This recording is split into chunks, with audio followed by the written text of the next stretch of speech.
in their life, so they don't know the dopamine that they're doing.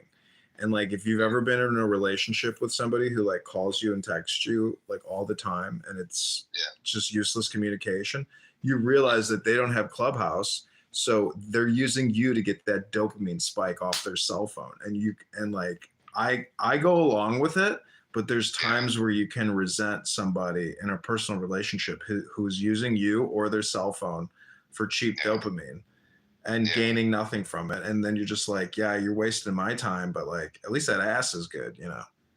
Yeah. Yeah. Yeah, I think this app really points out that what is primarily happening here, unless you're reading like wisdom poetry or any kind of, you know, you're doing an academic studies, it really is like getting high dopamine. It's like it's a medical device technology, and people are unaware of the subconscious dopamine that they're constantly harvesting or, you know, farming. Yeah. Dopamine farming.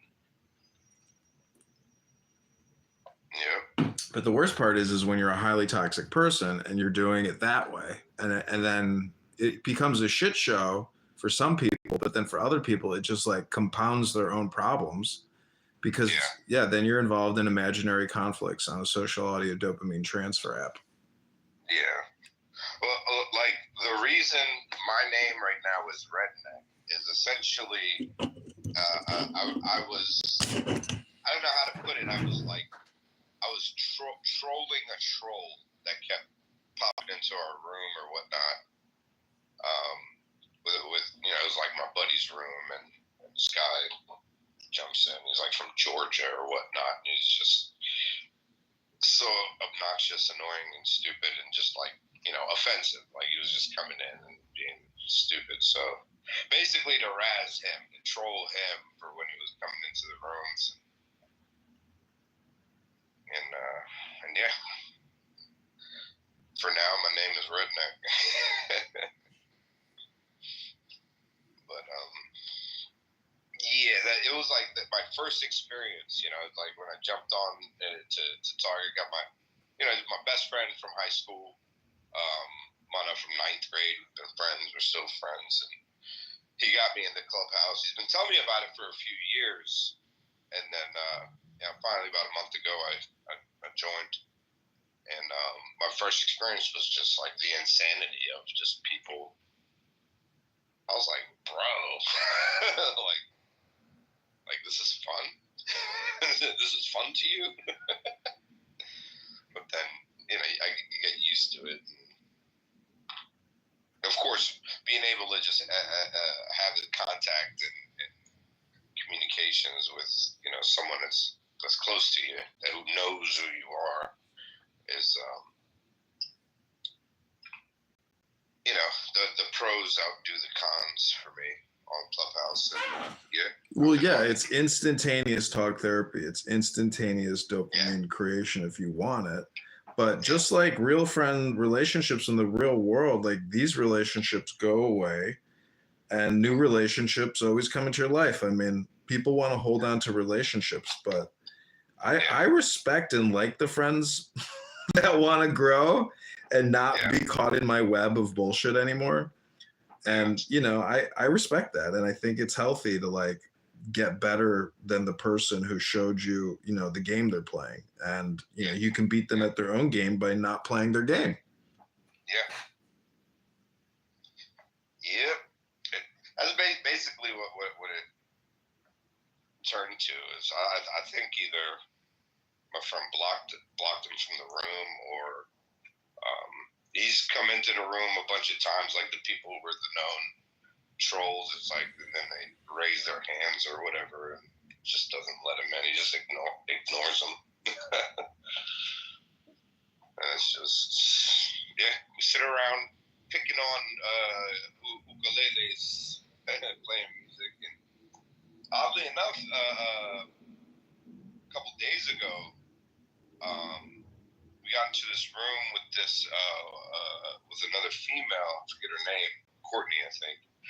And we started to do her reciting Khalil Gibran while we were playing picking ukuleles behind it, and it sounded really good. And that's why when I saw the poetry, that made me come into the room, and then just to check it out, and yeah, it was good. Definitely got a good dopamine hit from the poetry room. Yeah, thanks. I like to do that. I consider this like Gnosticism. Mm-hmm. And like yeah, it's meditation and a useful form of hypnosis because everything else you hear is so irascible and stupid. Yeah. That to like read Marcus Aurelius from 2,000 years ago, I mean, every time I read it, I'm just like, kind of like not scared, but totally in awe. Yeah. Knowing just like how stupid I am and how stupid everybody else is, and that's from 2,000 years ago. So everything is like, we're living amongst a bunch of, in my opinion, a lot of. I think if you're uneducated, you're depressed in many ways, Yeah. And so. I mean, you can have that ignorant bliss as well, but it just. Yeah, but that's superficial. So therefore, like you still know in the back of your mind, like you don't know what you think you know. And I don't know. I'm just saying that this app is just like full. It's just all childish activity. Yeah. It's a very immature environment, but I think that's the draw, is the vulgarity, the craziness of it, because people are uninhibited to like listen to somebody rant and rave and be a madman in a safe space. Like there is that voyeuristic excitement and dopamine creation from listening to people act the fool. Yeah. I've noticed that too in like a lot of these political debate rooms where it's just basically like people exposing their, racism more than anything. And it's like you see the room is full of people and everyone's just like listening. And it's like, even if you can't say the things like, yeah, I don't like these people or this culture or that group or this religion, but like they just, you have all these people that are getting off on that because that's what they want to say. But they can't. And Clubhouse is it allows you to create that mask, that mask that you don't have to reveal who you are while revealing who you are.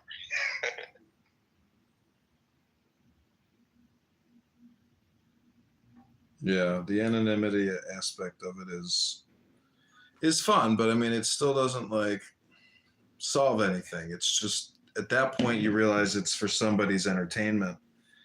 And anyways, I'm just saying they're not necessarily authentic. There's a certain amount of manipulation that happens here. I would call it like Machiavellian or Nietzschean politicking on like a social audio, marketplace. Yeah.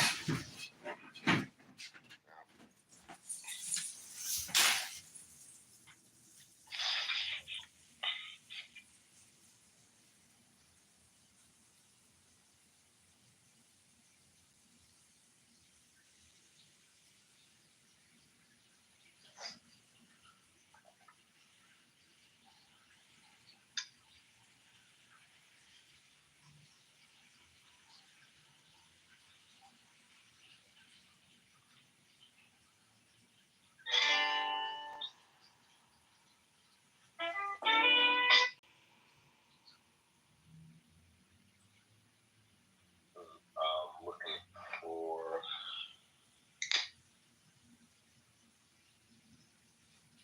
for your YouTube channel.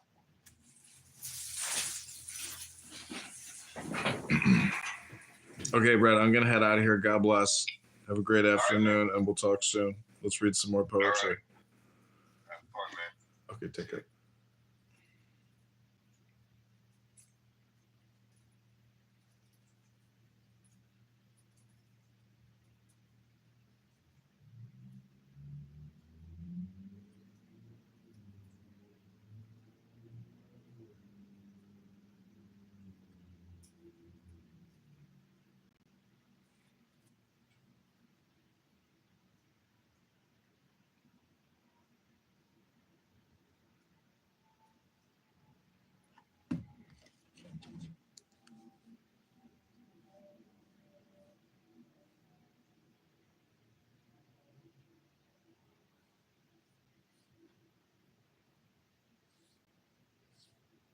Spirituals, you don't see the racial element come into play until the next couple of generations later.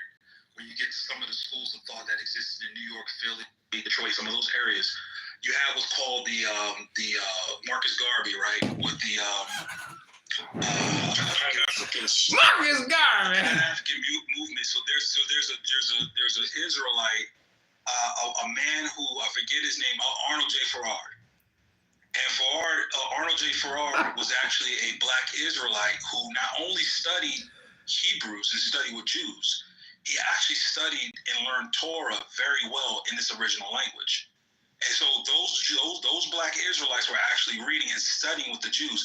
And get this, these Jews, Ashkenazi, Sephardic, whatever you have in New York and Philadelphia and all these places, they were actually readily available to convert those people over to the faith. In other words, if the racial element was not considered during UNIA, during Marcus Garvey, you will have a large percentage of African Americans in the North who will have repatriation rights by generations and conversion over to Israel. We would have dual citizenship. But it didn't happen. Because what Arnold J. Farrar did during that time was that he made a distinction between white Jews and black Jews, and then at that point favored Bet Israel or Ethiopian Jews instead. And because of that, when he made this link, the next generation later, they then found contention with that version of Jews because they found that these black Jews, Ethiopian Jews, had associations with white Jews, and then caused another schism, which made them cut off from them. This is where you get One West. And then One West made their own version of Hebrew. Let's see what your profile looks like. I bet you it's like all my rooms. This is where you get the One West theology, the way that it is now, from the original Israelite School of Universal Practical Knowledge, ISUPK. And when that happened, yeah, Trump speech, occult science, Israel regard, yeah. God, you go to moderate discourse? Ugh.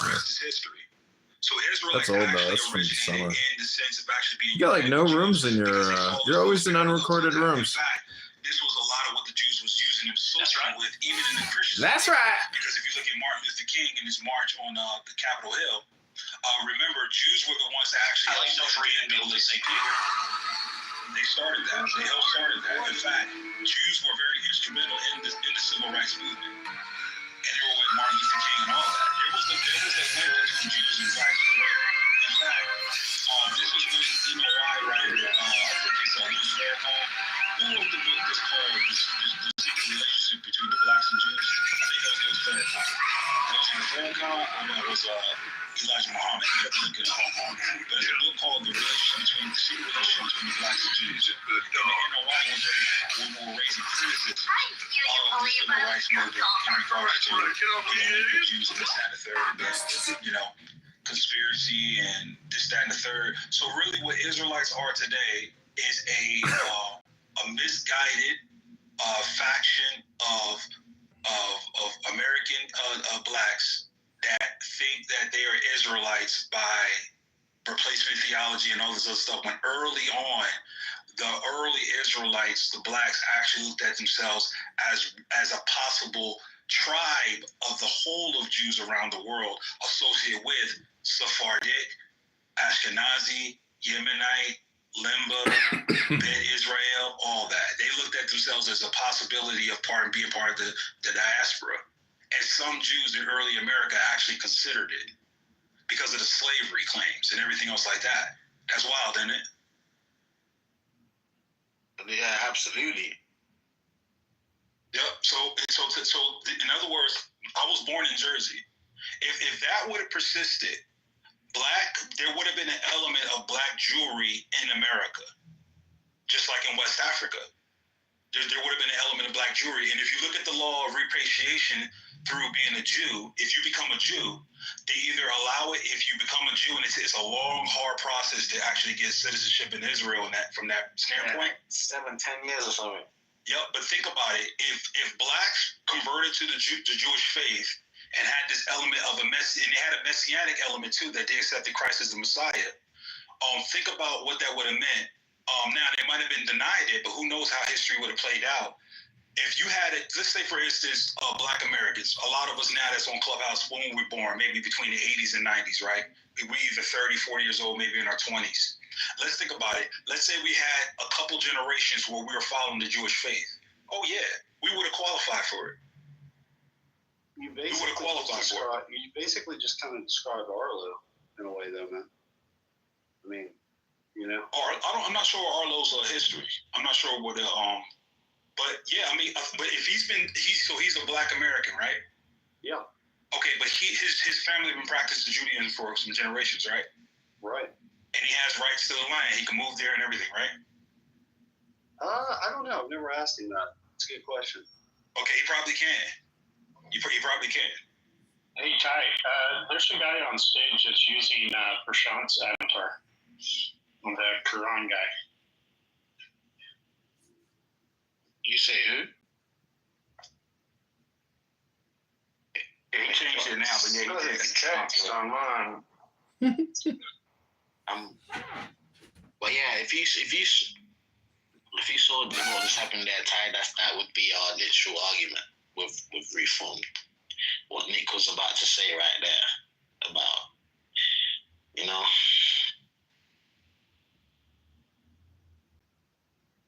And that's our only argument. I don't know if you're still there, and XG and Titus, you don't want to build on that as well. But yeah, did you hear what Nick's response was? All forms of works. Yeah. Give me a few minutes. I'm in the middle of something now. Yeah. All right, cool. You know what? I wish Nick was there, because I would have just said, do you know how I know Paul's not saying that? Because I would have said Exegy or Titus, engage with you. Who was the author of Private Hudson? Of Ephesians? Private Hudson, get down here, you son of a bitch. Okay. So in chapter 2, why did he say this in verse 10? For we are God's handiwork, created in Jesus Christ. What are we to do if we're created in Jesus Christ? To do good works which God prepared in advance for us to do. Mm-hmm. So how is Paul telling us we're God's handiwork? And he's using Prashant's PCR so we can do good works. How do we make it make sense then if all works are bad? Or all works are... Yeah, so the thing about it is, it was interesting. I'm reading a book right now about Christian hermeneutics. And in order to understand what it is that they're saying, we must have good hermeneutic and what they mean by this, right? There was a paper I was reading the other day about what revelation is. Like, very simply, revelation from God is either something he says or something you hear or whatever, right? It's hearing from him or reading something from God, right? But the revelation that's understood or that's comprehended, this is what produces faith. It's a comprehend. Have you the fact that you're another person on this planet, that not be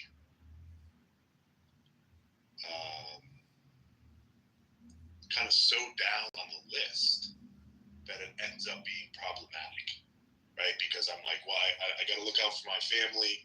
I'm thinking about the other people in my country. Do you get what I'm trying to say? Or am I being too confusing? No, I think I get you. However, I don't see it as a problem, right? Like, on my day-to-day, I cross paths with many other human beings. Do I value those human beings the same as my daughter? No, of course not. However, I don't see that as a problem. In the same regards as if I was to integrate the shadow, integrate the dark side, in a moment where integrate. that person got tired. It's easier to do it sometimes for our own selves because we recognize that we know who we are and we know when we screw I'm up. going down to pick up my daughter to take her to school or whatever it is that I'm taking her to as precedent over that person needing help with a tire change. Now I may find the time to say, hey, do you have someone to help you? Do you have a spare? Are you okay? Or can I call somebody? I may be able to do that, right? So I don't know if that's answering your question. I mean, I don't see a problem with other human beings that are not in my quote unquote circle as problematic, is what I'm getting at. Kind of, yeah. And it's, again, this isn't well thought out, so maybe I'm kind of bouncing all over the place. But I think of using the example of climate change, and is at the root of that we don't see ourselves as all being on the same planet, kind of everyone's lives having that level of importance. Sorry, I'm going to shut up because I need to come. I think what you're getting at is the difference of opinions on whether or not we as human beings are affecting our planet, and that creates a delineage in separation and causes conflict amongst us on the planet, is what you're getting at? I just think it's like, if I'm seeing things that are immediately affecting me and the people around me, then that has a big impact on me, right? But then it's too much of an abstraction, the idea of like, well, on the other side of the earth, climate change, my behavior, maybe that person is getting negatively affected. We can list, all the things that are happening in terms of the climate and resources and destruction, but I don't have a meaningful relationship with that person on the other side of the earth. And so it's not powerful enough to really drive my behavior like it would be an immediate member of my family. I think I understand you. So are you saying the way other people behave on the other side of the planet is not as meaningful to you as it is within your immediate family? Is what you're saying? And just the effect of my behavior or my choices and how collectively, that is affecting climate change and the planet, right? It's like, okay, if, I don't know, some, country that's,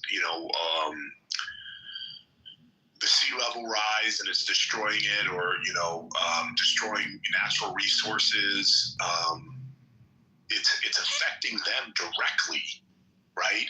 But I don't have that meaningful connection with them, so it's really salient. And it's like what you're doing is fucking destroying your brother's world, right?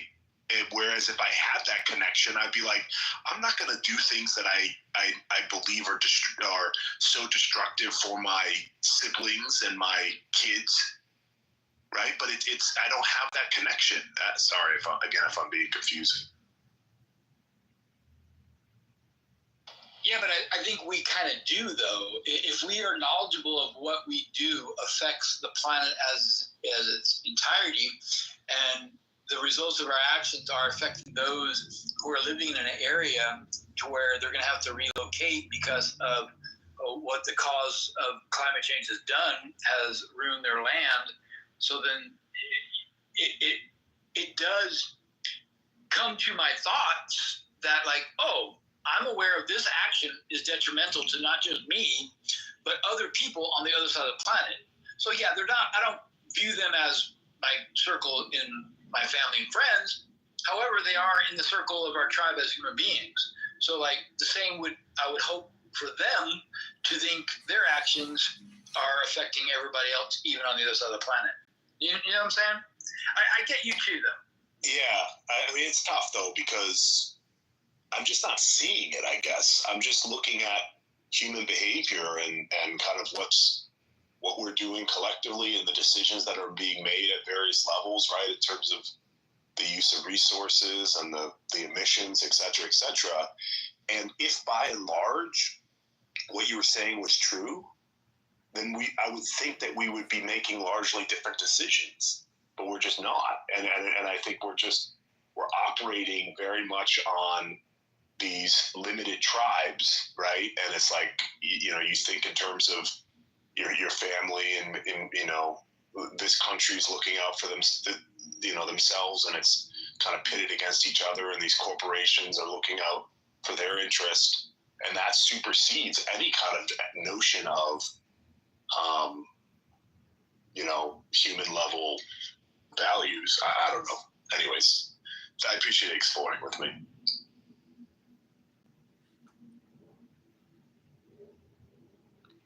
Hello, James, this are you is... attempting to jump in, or are you I had a question. What was the objective of that whole back and forth? What were you trying to figure out? What was the goal of that communication?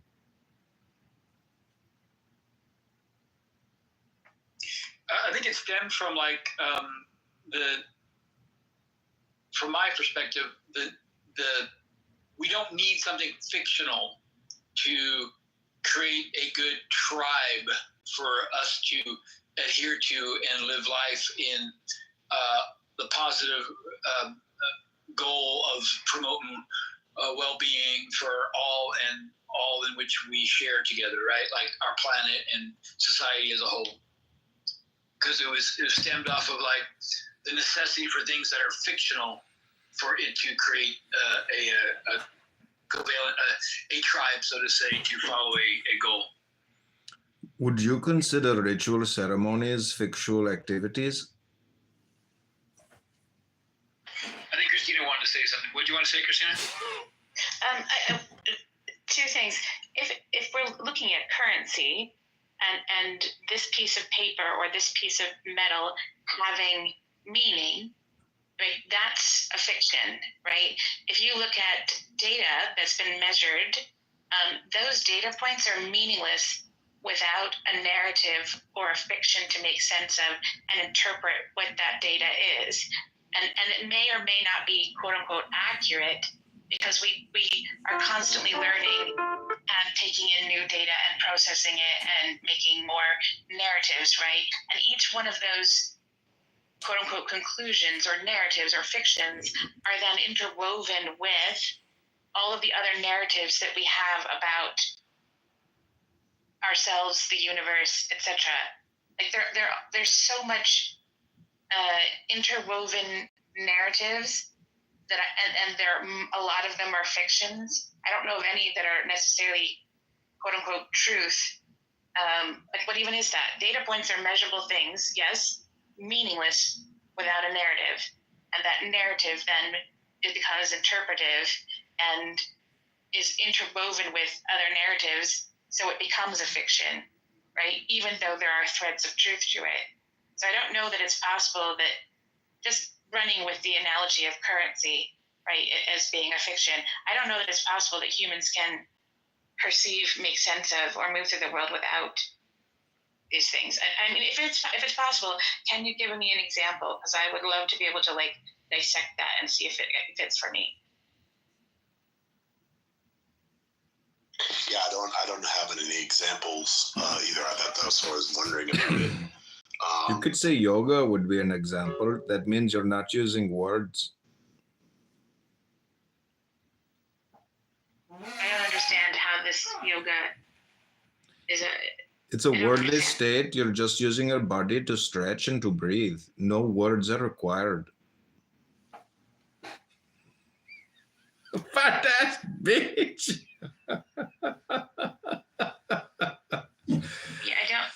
Yeah, you don't get it. I know you don't get it. Oh, you asked for an example. Yeah, you asked for an example. That was my example. Yeah, and I'm saying because you came in the middle of the conversation, I don't know that your example fits. Please don't talk over me, sir. There's a missing piece. Don't you, bastard. Don't talk. Calm conversation only, please.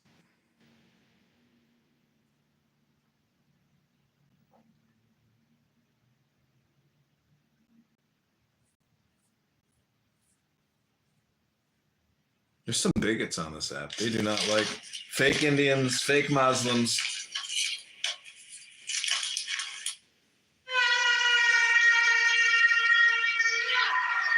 Yeah, I think maybe it's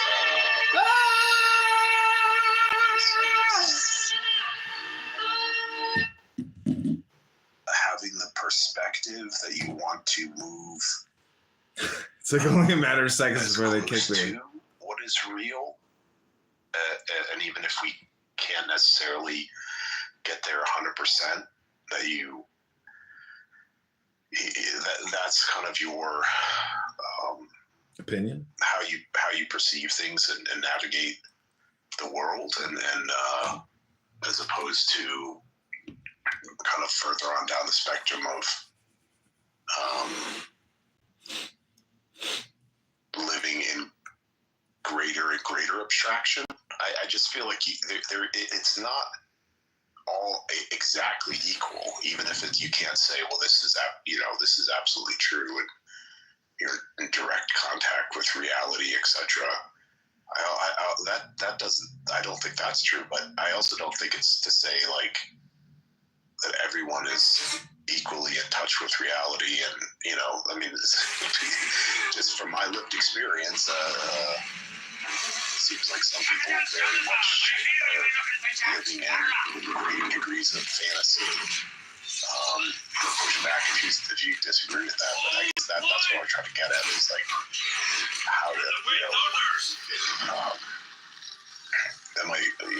I literally am related to all of you, everyone here, that's true. And how can I make that of being very like salient to my experience, the fact that I literally relate to you. And how maybe with the currency thing, like we have an economic system that instead of it's based on this abstract currency, it's this fiat currency, is it based on the actual resources on the planet? What literally do we have on the planet? This man disguised himself. It's based directly on that. Again, not perfect, and I don't know in practice if that's feasible for humans to have an economic system like that. But to me, like that's what I wonder about. That being better. I don't know. I just had this really weird thought. Okay, first I'm thinking the question of who am I, right? I have limited data, even being the I, about who I am. And I have constructed and put them into configurations that I will spout whoever I think I am, right? But others get a different perspective and can give more data. You put all of that data together, some of it quote unquote accurate, some of it fantasy, and whether it's mine or others, mix it all together, and somewhere in there is who is Christina. I don't know who the fuck is it. But anyway, but thinking about how like we try to make sense of fill in the blank, and it has all of these nuances of fantasy and reality. And then you think about ChatGPT, for example, that is full of hallucinations. And how is it possible to create something that doesn't have this element of fantasy or fiction when we're the ones that are creating it, right? Because narrative and fiction is a part of perceiving, communicating. I don't know how we create something else and have it embody or operate similar to humans without this storytelling aspect. Maybe I take that back. I don't know. Yeah, I mean, without words, how are you going to communicate? And in pictures and the videos, the words are also very important in transference of information, goals, objectives, intent, how you want, what you're trying to do, what's the problems you're trying to solve. So it sounds to me like this has become rambling, and that people are like trying to achieve some higher state of consciousness or something without actually doing it. Thanks. You are welcome. I wasn't trying to achieve any higher state of consciousness, just I'm speaking for myself. So to add to this narrative conversation, would the American dream be a narrative that is based upon fiction that promotes a group of individuals to form a tribe / society to strive to be the best one can be? In my opinion, yes. Was it at one point something more than fiction? And how much of that was more than fiction versus fantasy? I don't know.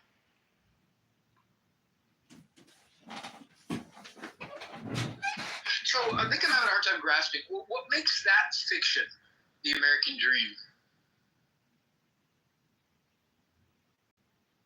Because it's a story that everyone is told from the time you're a child that if you work hard enough, if you do X, Y, Z, you too can make your dreams a reality. And the reality is, based on a number of factors, that's not necessarily true. You can work your ass off, but if the color of your skin, your gender, your socioeconomic status, the circumstances of your life, your education, etc., your biology, your neurobiology, you may not be able to accomplish and get your dreams, right? And then when you look at the systems within the U.S., they are stacked against us more and more as time goes by. So for anyone to achieve the quote-unquote American dream has now become near, not quite maybe, but near non-existent, but it's still a dream that's sold. Tell people, believe it, repeat it. I was listening to a sociologist talking about the end stage capitalism and billionaires associating themselves with authoritarianism in order to protect their money. It's no longer about the aspects of valuing human life and democracy. It's more about protecting what's theirs. But they'll still tell us the American dream. They'll still tell us that it's about, giving you your freedom of speech and whatever else, but instead it's about control and doing it in a sleight of hand sort of way. That's, you know what I mean? Like it's all smoke and mirrors, misdirection. Don't look at this over here. Look at the American dream. This too can be yours for the low price of. You have absolutely no financial. Thanks, Christina. I totally understand. But do you believe that the universe is pure random chance or that there is divine intelligence?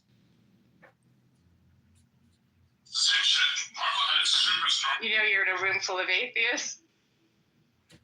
Well, I'm just saying I agree with what you're saying, that subconsciously perhaps the billionaires are trying to protect their assets by maintaining communication control, but they are also subjected to premature death, accident.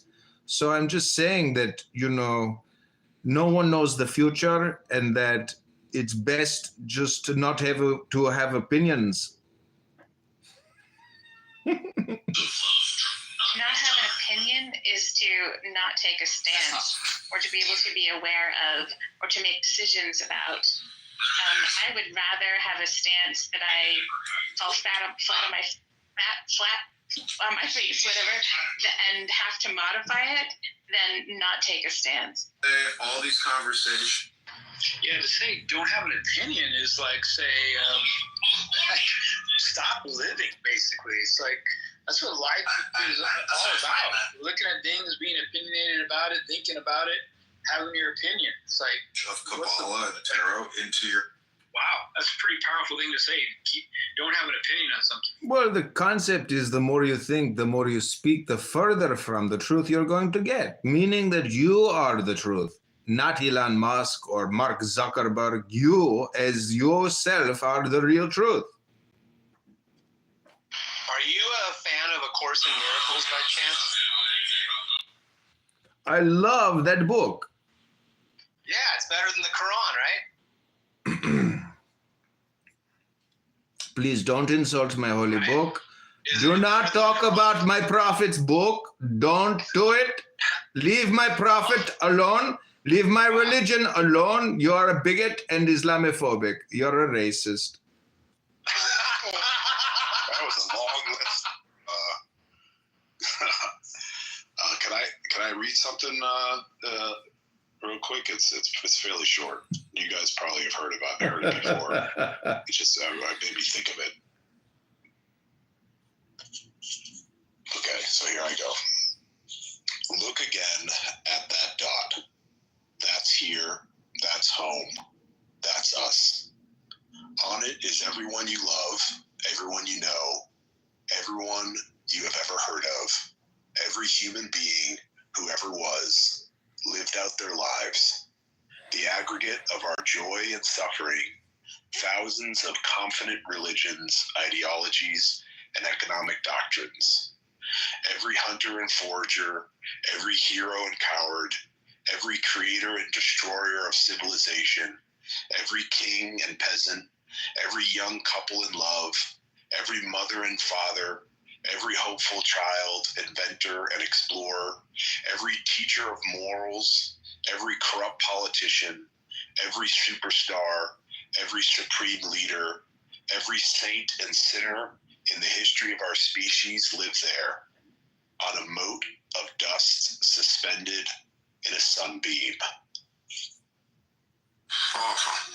I want you to know, right, that whatever happened between us and I was busy. Professor James, if you're speaking, you do not have audio. I can't tell if you're trying to unmute and speak with us or if you are using other features within the app and it's creating this illusion of you being unmuted. How does that work for you on a day-to-day, considering your line of work? Unmuted? All I'm saying is that every man, he craves certainty, doesn't he? He craves his certainty. Even if that certainty is yours, right? Well, I mean, it's fucking fancy. Every episode these days, I don't even know. Do the rest of you who had the update, you have the large cards and the audio playing in the hallway, or is it back to the way it was? My app is not changed at all. God on his side.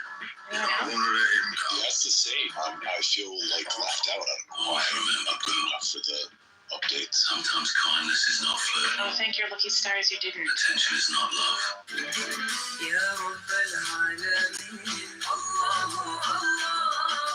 It sounds like that little, so I don't know what to say. We'll-see paradigm. You know, like the farmer, his son came back, broke his leg. What misfortune? We'll see. Didn't get to go to the army. We'll see. Sounds like that. Right, exactly. I've heard a few stories. I've tried to look online. I haven't found anything. It's kind of curious cat. I've heard different stories that, again, I haven't found any good sources that support any particular employees of this app.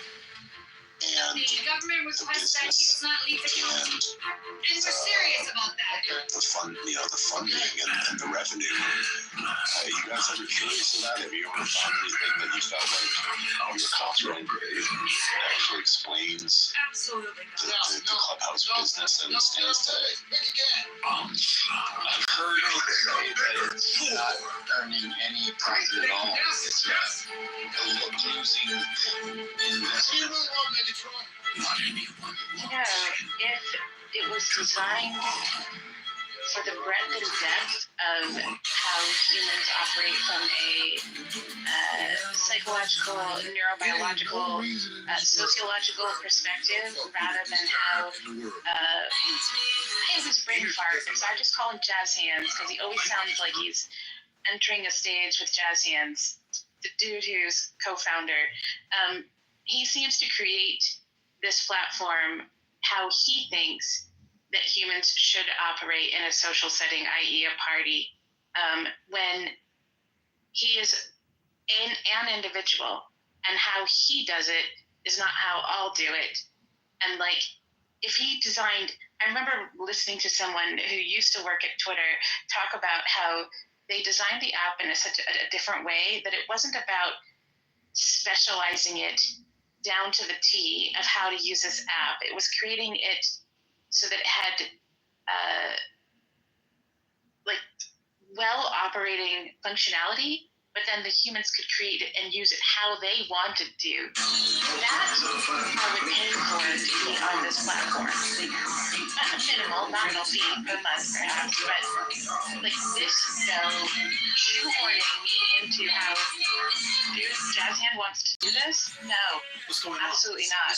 Like the last however long of the other iteration of this new app, I haven't been able to be on the app because as soon as I open it, it's an audible assault as soon as I open the app, and my nervous system is amped up and I'm racing to mute it, and then it unmutes, and then it shows you in a room even though you didn't choose to be there, and it pops you in and out of rooms because of the bugs, and then because of the functionality of it, if you're a mod and you leave the room or you leave the app, when you come back, now you're in the audience.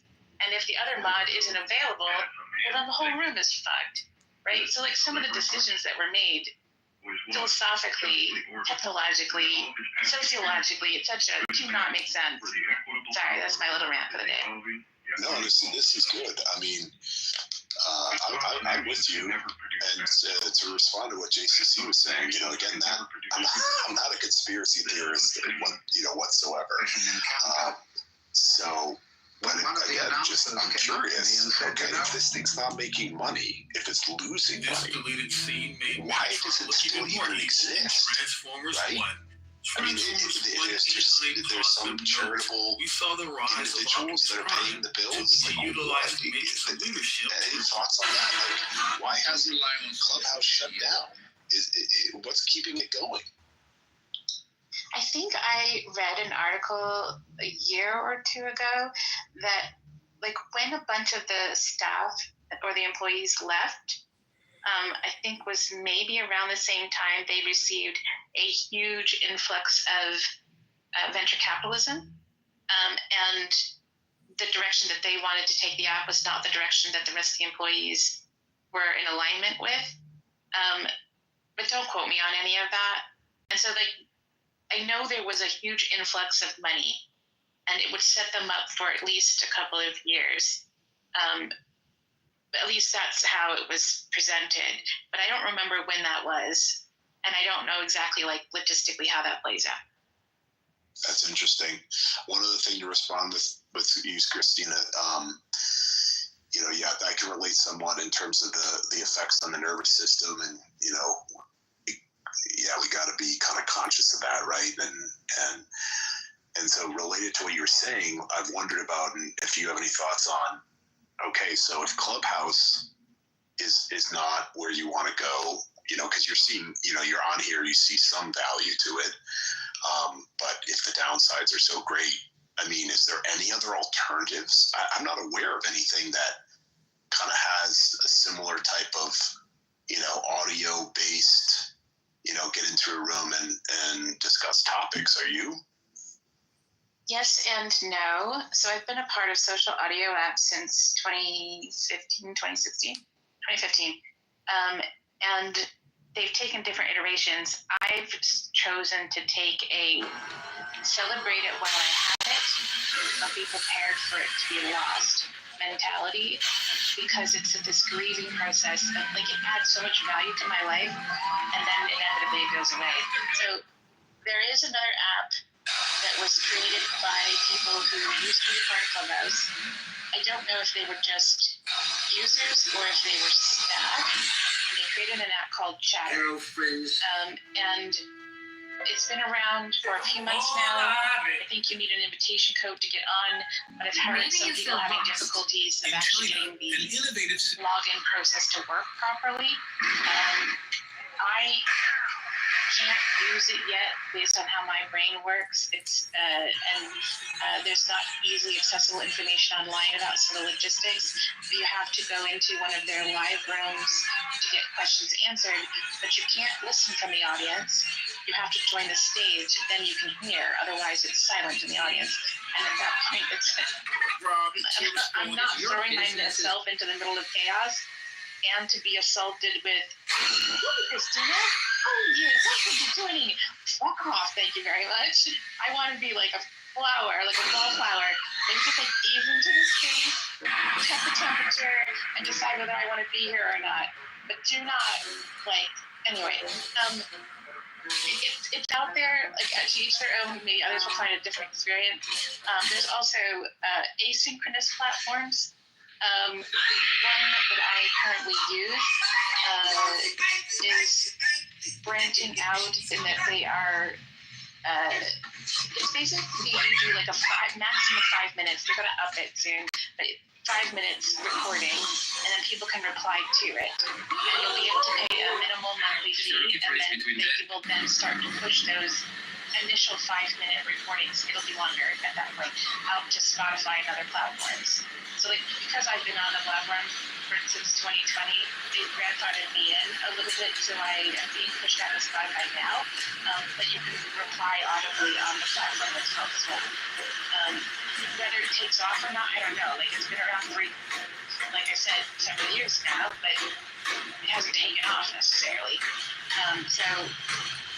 There are a few others, but they are less alive than these two that I know of.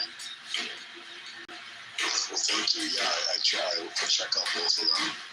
Like you said, it looks like both of them, well, the channel one is brand new, so I don't even know if you can get on there, but yeah, that's the whole thing is, right? You have something that is popular enough, right? I don't necessarily want to be on the most popular app, but if there's literally like virtually no one there, then it kind of defeats the whole thing that you're looking for. Yeah, it'd be interesting if Clubhouse just abruptly shuts down one day, and then everyone has to spend their time somewhere else. I don't think it will, because X Spaces, they are private and this app is already received funding. I think that this app will continue on because there is a back end. They're selling the data to big buyer, and that is going on, and they must be making it because it is so expensive to do this that it is no way that they don't already have a way to keep it afloat for many years. Well, that's what I was asking about before, because when I've searched about this online, I could not find anything within the last couple of years that speaks to the state of this company, the finances of this company.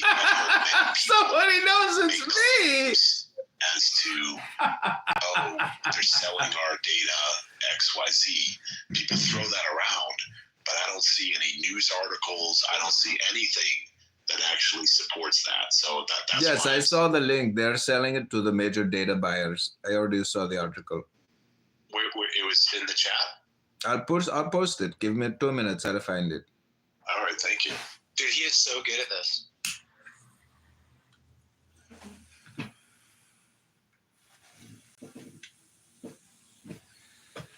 Quran is Adrian Dittman, right? I mean, if it is, I gotta applaud him again. This guy is fucking so good at this shit. No, I don't think that's Adrian. Are you sure? Did you hear how he reacted when I said, "Oh, it's better than the Quran, right?" And he just flipped out. Like that can't be real, dude.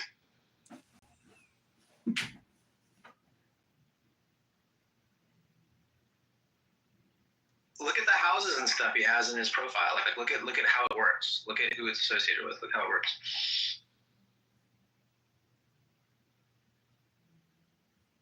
The guy's very talented. I really believe that. Wow, okay. Yeah, you got me thinking now, dude. Excuse me? Yeah, I'm not certain or 100%, but if it is, I will be impressed again and not surprised. Excuse me, I don't know what you're talking about, sir. My name is Quran. I am a Muslim, and I don't know who this Adrian Dittman guy is, but I saw him here on this app. I talked to him once or twice. Seems like very level-headed guy, very intelligent, very handsome, sophisticated, and clearly he likes to have fun. I don't know why you are hating on anyone. You should be happy with yourself, and that is all. I definitely agree with the handsome part. You were going to come with the link. The link. Let's not get distracted before you get the link. I try. What is the name of that big magazine from long time ago with the computer systems? Not BuzzFeed, but digital, or what was it? Wired magazine. I know. 1 second. I will find link. Thank you. Honey Badger, you're awesome.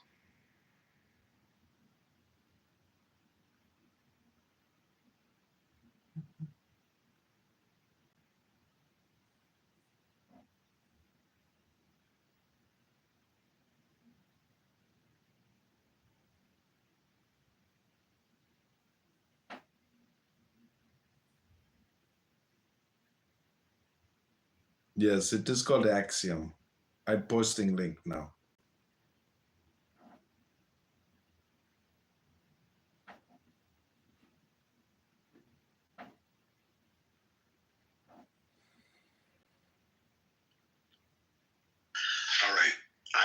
have read that.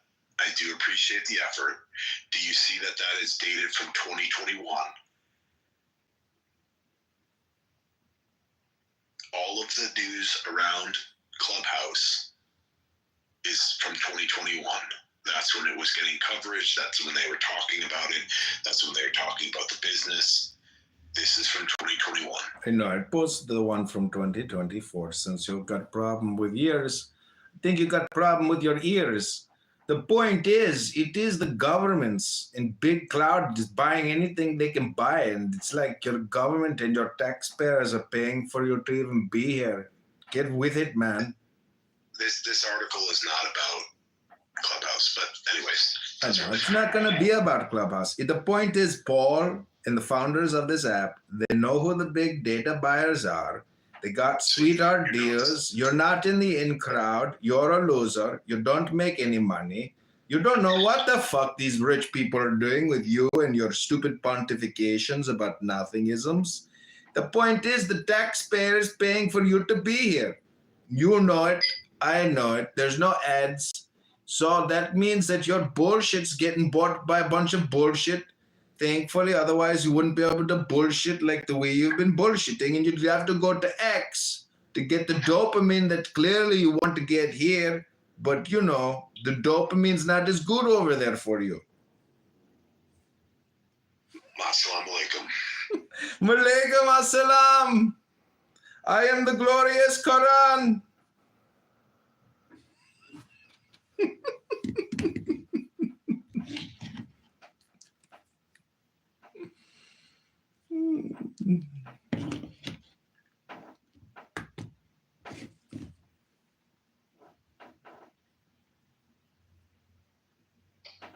Honey Badger, teach me your ways. Hey, Adrian, I saw you quoted on Kyle Kalinski's show on his YouTube channel where he was talking about Elon Musk responding to someone's post on X, and you were highlighted, dude. Thank you, bro. You're a celebrity. I didn't realize I was in the presence of a celebrity. Holy shit. Yeah, every man and every woman is a star. You are a star. Honey Badger is a star. That girl, JCCPTR with the long hair like a woman, he is a star. Christina is star. You are all stars. Everyone is a star. Well, I'm technically an element, so.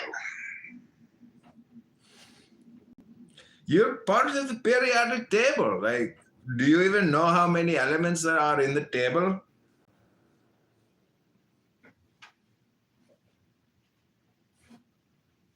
You never took basic chemistry, I'm assuming?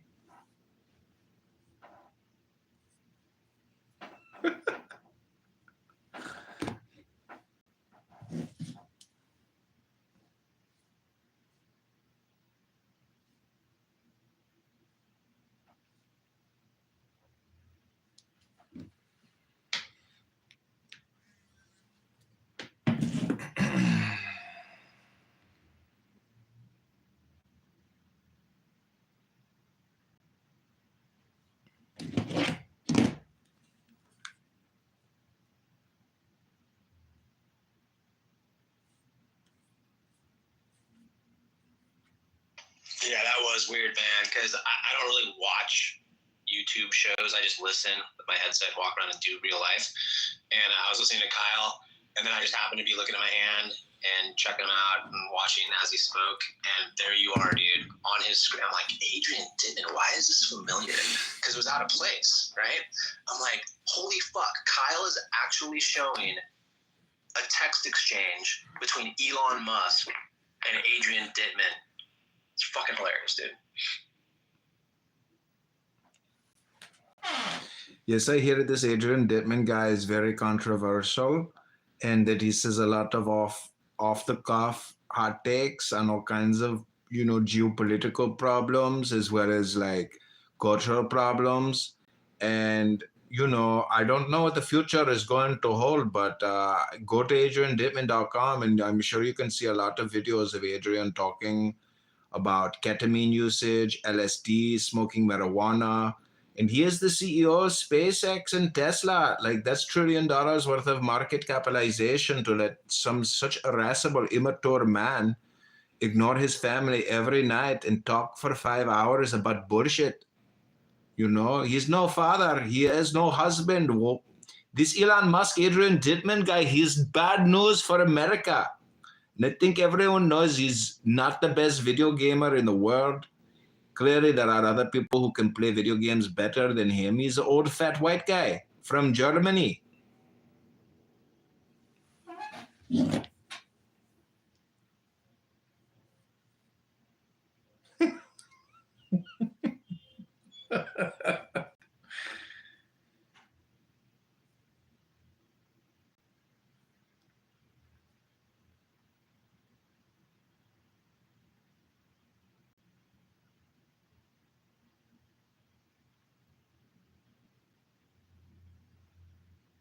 Did you know you can get permanent teeth in just 24 hours? What? That's right. Chapter 9. How they brought the bad news from Arago to Quincampoix, and what action was taken thereupon. Just as Lord Anthony Bowling turned in... A spontaneous and unrehearsed news. Government, 90 miles. Exactly, that I expected to forget it. You asked a solution. Elon Musk suck.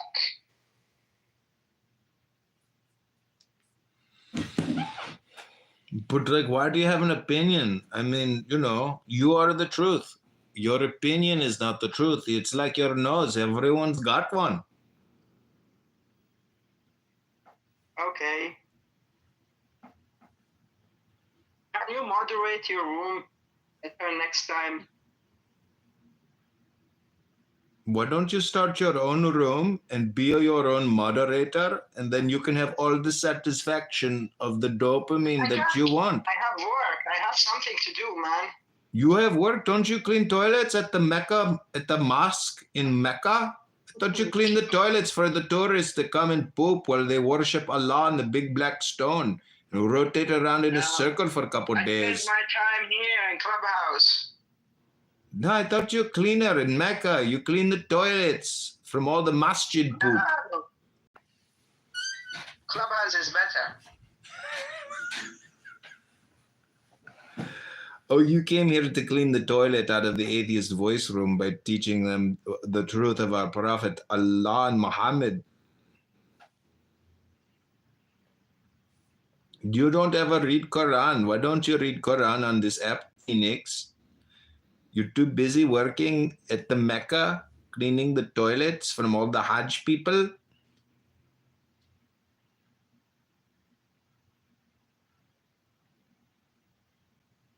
Would you say that Clubhouse is just another game for you? It's definitely for fun. Definitely a game. And you got to, it's free. You know, you go to the casino, you play the slot machine. It can become very expensive to get the dopamine from those types of screens. But here I can have all the freedom and all the fun, and I'm gonna come for free. It's free? Clubhouse is free? It is very free, sir. There is no subscription. You just need to have stable internet connection, and you can play the game called Clown House for free. Are you a clown? Takes one to know one, brother. Are you a phoenix? No. Then what are you? And who are you? I am you. You are you? I am you. You And you are you. Oh, interesting. How did you come up with this theory? You told me. You told me? I told you. You told me. I told you and you told me? And I told I to told you to told me. Hold on, Christina, please don't interrupt. We're getting to the source of the problem. So I told you and you told me and I told you, and you told me? I told you to tell I. So what you're saying is the comedy, the fun, and the jokes, the laughter is the truth. Is that what you're saying?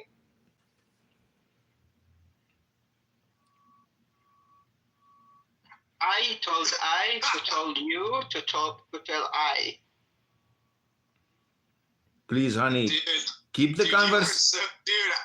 You are so fucking funny, bro. You have to know me more to know just how funny I am. Go to adriandittman.com. You can see Elon Musk talking about taking LSD, smoking hashish, doing all types of drugs. He wants to buy Hasbro to get the Dungeons and Dragons game, make a video game, make another $100 billion Empire franchise like Blizzard. Elon Musk is going to go to Mars and play video games and preserve the consciousness of the divine soul on a giant SpaceX Tesla booster. Are you recording this conversation for content right now? Excuse me, sir? No, this is not that entertaining. You're not worth $900 billion, so I don't think people would care about, what people have said here today.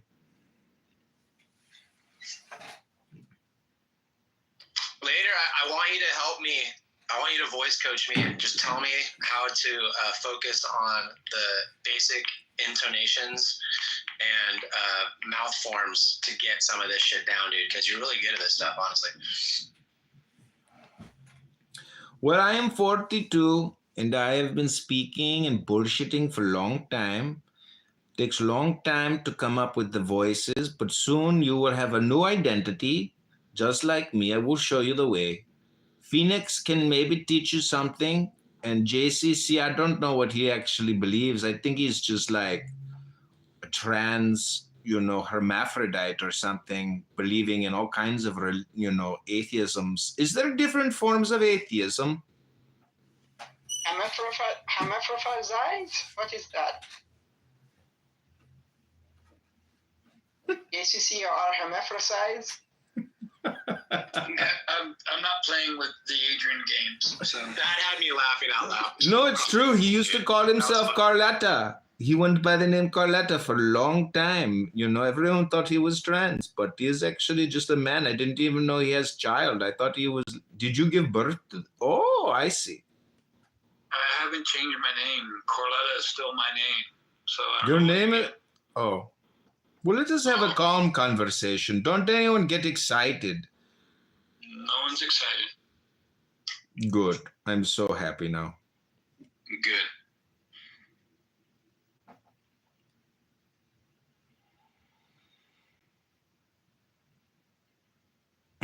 Welcome to the clan house. I had asked a question earlier. I said, is ritual ceremony considered to be essentially a pathway to atheism? No, it's not a pathway to atheism. That wasn't the question you asked either. What was the question that I asked? If you can be more specific, please. You very specifically asked, is ritual ceremony fake? Fake? Yes. I didn't say fake. You said fake. No, you asked, is it fake? Fiction. Oh, yes, correction, fiction. Oh, yes. Is it fictional? Is the act fictional? Like, is it Comic-Con? Why should we entertain the question? I don't know. Why are you here? Who are you? Yeah, I'm bored by the antics. I think that's probably part of the problem. Most people get very bored. And therefore, they become irascible. And they're no longer seeking the true path of joy. And then you are here right now, complaining, like always. And you wonder why your podcast is not a success. Why doesn't anyone go to Spotify to find my podcast? I don't know. Maybe I'm not saying the right things. Maybe I'm not thinking the right way. Maybe I'm not feeling the right way because I don't have the knowledge necessary to attract a beautiful audience to give me their money. It takes flowery words of joy to make people feel joyful. Whether it is artificial or not, I do not care. I want to give people the way of happiness. Remove him or did he leave? Now he is in the audience. He's in the down world. I was not entertained. I mean, it's funny that like I can make one sentence and then what follows are minutes of diminishing myself rather than, but it is a game though, right? So presumably he's entertained.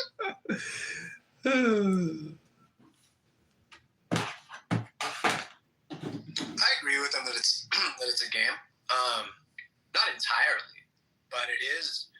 Like I don't play video games, and I work online, and I don't do like internet chess or anything. But I'm also highly active outdoors and play sports thoroughly. So this is gaming to me in a sense, and I express that routinely. So I'd agree with him on that at least. Don't get me wrong. I have witnessed, I've even done it myself, using the platform as a gaming sort of situation. However, the conversation earlier was seemingly one of sincerity by those involved. And I thought perhaps some of the questions being lobbed in were disingenuous. And now seeing it was just toying, fine, you know, but you can take that nonsense elsewhere because that's not what was happening. And then it all became about him and him centering it around himself. I'm bored by it. And I can find plenty of joy in other ways than watching someone It is a game, themselves and it is a and then stage attack other play. people for the quote-unquote fun. It's your opinion. I'm not entertaining.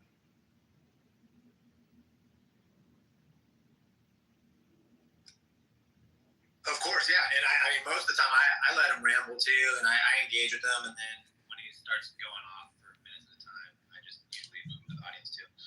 But that's all, you know, it's all your prerogative, whoever's running stuff and engaging, just like him. He has his own rooms. I've gone into rooms of his where he's just got Alan Watts playing or some speech from somebody, and he doesn't say anything at all. And I say stuff, I'll go on stage and I'll go, hey man, and he just like doesn't even respond. So it's all preference.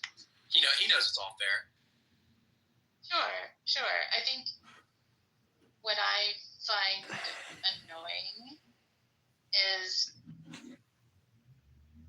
this space had a completely different vibe to it, and annoying. He came in disingenuously. That means you are not in control. And then tries to make it about, well, you know, we create our emotions. spaces. Well, we had the space created. That means you are not in control of your environment or your emotions. And to some extent, Why aren't you?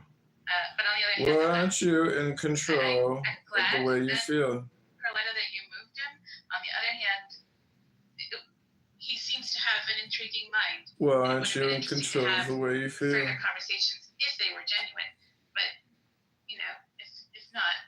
Well, I think he is genuine. I think for the forest, right? He is genuine in his like general net of some kind of communication style and outline of states of affairs. I think there is sincerity in that.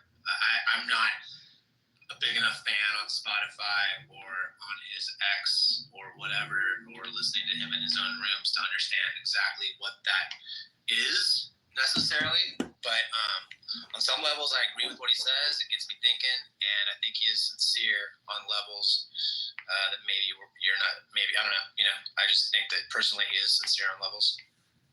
I mean, this is the first time I've interacted with him, but I'll just say that if someone presents themselves with a different character, accent, personality, belief systems, narratives, etc., every time, then how do you even begin to decipher what is genuine?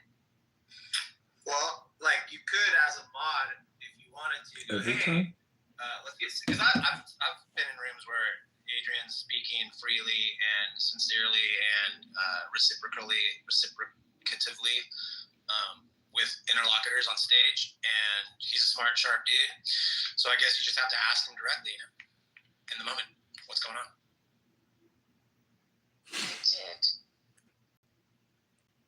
Yeah, and then you use, or someone use their prerogative and preference for how to keep a stage to disengage from that person. And I think that's totally valid. Sometimes he do like chaos hypnosis. I've noticed that in his rooms. He tried to derail the conversation to be more chaotic. When there is a fight, he tries to like derail it. I think his intention is to make it more calm. I don't know. I think he's very good in psychology.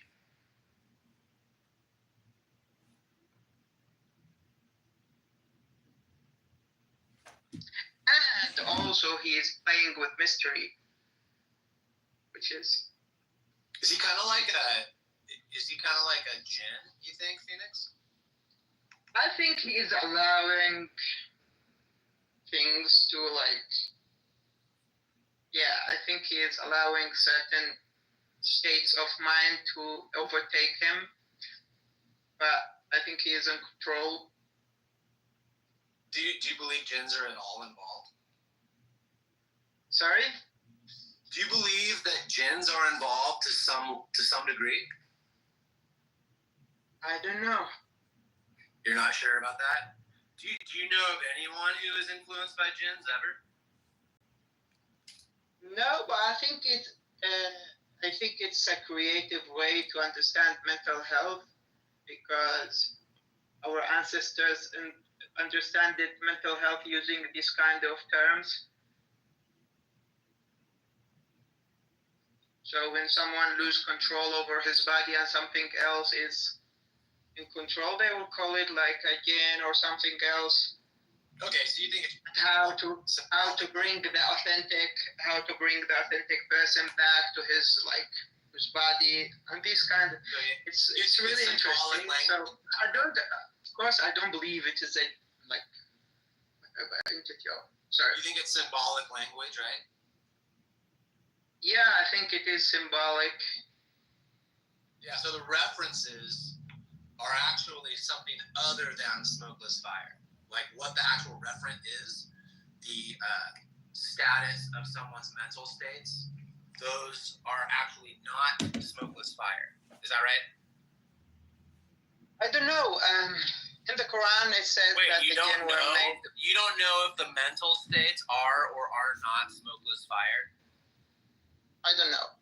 I don't know what thoughts are. Like, I didn't study neuroscience. Awesome. Yeah, every time I say that in the chat, I say this is my creative thinking. Don't take me seriously. So I believe that Sam Harris is a scientist in neuroscience. I like him so much. I prefer the secular way of dealing with these things, but there's also the traditional way of understanding the states of minds. You can delve into that and discover if there is something useful. I just want to make it clear really quick. I understand what you're saying, but that's why we ask, what people mean with words. I could literally argue. I could take the Muslim side. If I was in a debate and I got the for the motion side, that mental illness expressions are actually smokeless fire, I would go for it. I would take that position and argue in favor of it, just to be clear, because I think that could actually. Yeah, it's energy, right? It's energy in the mind. There are these neurons give signals and whatever, these things happen, and then you are in a certain state of mind, let's say paranoia, guilt, skepticism, uncertainty, like chaos, tranquility, love, and these things like change, right? We are not in the same state all the time, and maybe they understood it before that if a person is in a weird state of mind that is not these things, maybe that is a jinn, right? It's not a human consciousness, it's just something alien. Right, and just to be clear, also, I could argue that the good side of mental states, right, and what they express, if you want to just qualify them as human beings, right, that's what we're doing here. I'll just keep it super general, that those could be smokeless fire as well. Okay. I think you are doing trolling right now, but it's no, okay. I'm just showing you that I could argue both sides. And trolling I feel is a state of mind. Yeah. Trolling is a state of mind too. Narcissism is a state of mind too. And yeah, for me, I don't know. So I'm not a psychologist. I'm not a specialist. I like to entertain these ideas, especially when I want to write poetry. I like to entertain these kind of ancient ideas, of course. Right. Especially jinns. If I want to write something like 1,000 Nights and One Night, you know, Aladdin, like he entertained these ideas. Hey, hold on a even second. if he didn't believe. Moving really fast, bro. Let's slow down the carpet. I could literally argue in favor, if we're going to use symbolic language, right? This is all I'm trying to demonstrate here, and I'm hoping you'll concede this, is that one could argue in favor of mental states at all and expressions of humanity as smokeless fire, right? The same way you could say that mental illness expression, or whatever we've classified as such, are jinns and or smokeless fire influence as well. I don't see why you couldn't argue both. Do you? Yeah, but because I don't think all of them can be described as jinn, because but let's cut to the chase. Is it because? Yeah, hold on, really quick. Is it because the implication of what a jinn is negative to you? Is that right? No, it's that jinn means something other than that human, right? If they refer to it in the past, they refer to something other than that person. If that person is having states of mind, that's him, right? But if he started losing himself, and something called ego death, for example, or psychological suicide, another thing will take right. These are negative place, things, right? Yeah, these are negatives. Yeah, go on. Yeah, these are negative. Like you should not jinns try are to have like ego death. Jinns are inherently smokeless fire symbolically, but also bad, right? Why are you interested in jinns, honey? Yeah, because he used psychedelics, so I think he encountered some. What? What are you talking about, dude? Look, I'm just trying to pin this.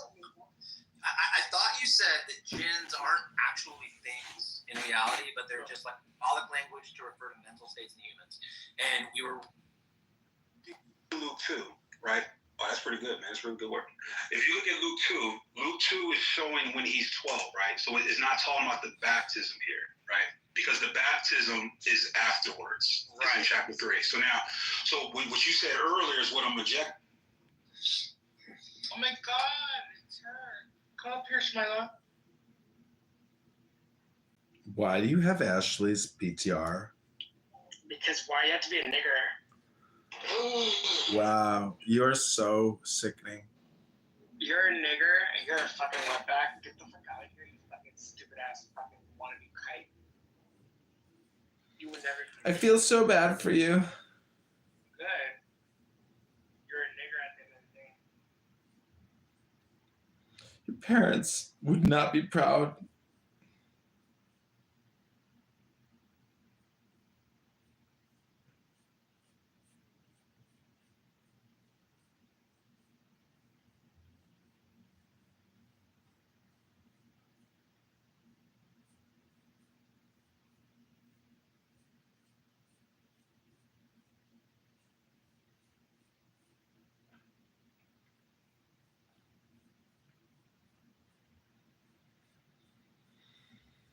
Just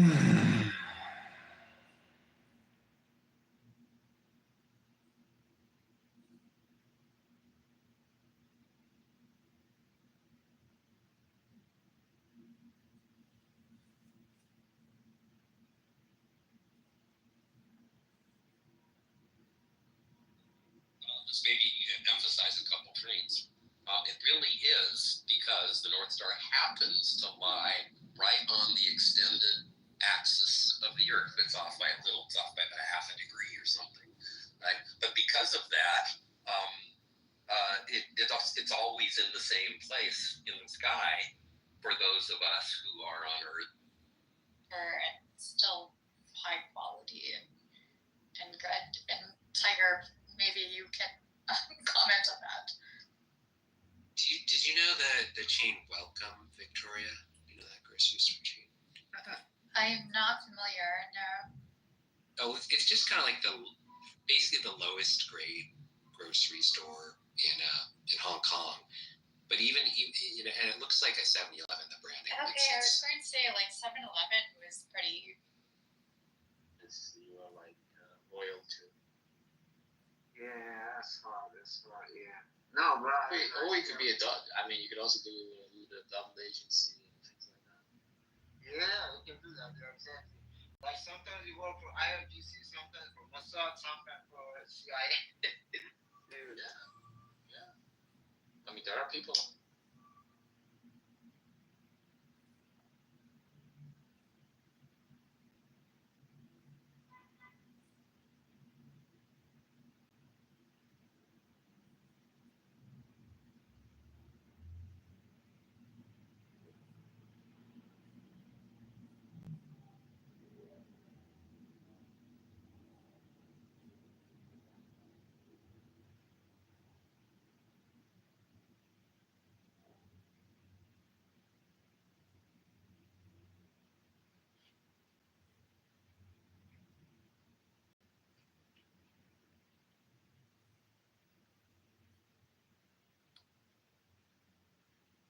Okay, this is troll magic. This is the most powerful form of mysticism ever invented by mankind. Irascibility, rascality, trolling.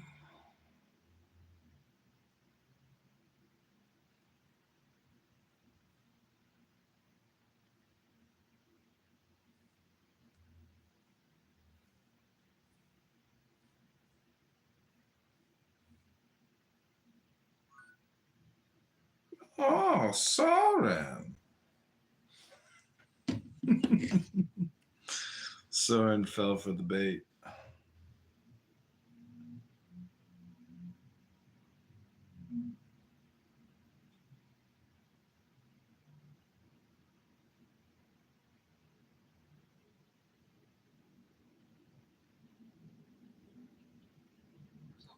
don't even know what the fuck that is. Okay. Well, look, This is after. It's worth thinking about, Rahul. I mean, before pigeonholing yourself into perennialist or pantheist. No, I actually quite like this pantheist thing. So, like, read the works of Spinoza. No, I did. I have watched a 10-minute YouTube video on Spinoza and pantheism, and then I watched another 10-minute YouTube video on this lady describing what pantheism is and how it changed over time. Okay. And that's my and on top of that, remember Steve that you. Why don't you go over there and give out your pussy? Yeah, I was about to say, I would love to help. Well, it's burning down here in San Diego. I don't know where. I don't care about San Diego. Of course you could turn. Let's go hop on in, honey, the little black woman.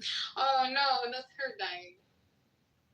I know a lot of people who lost their homes because they live in the Palisades, and Santa Monica even had to evacuate too.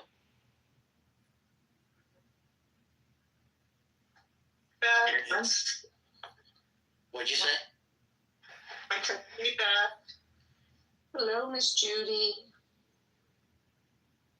What I'm happy about is that they actually, because your state is so effing crazy, that they actually listen to the firefighter union and they evacuated.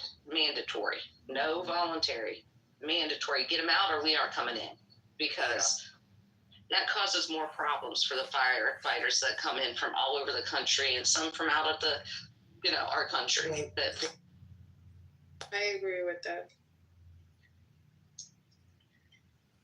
She's in her 30s, but she looks like she's in her 40s.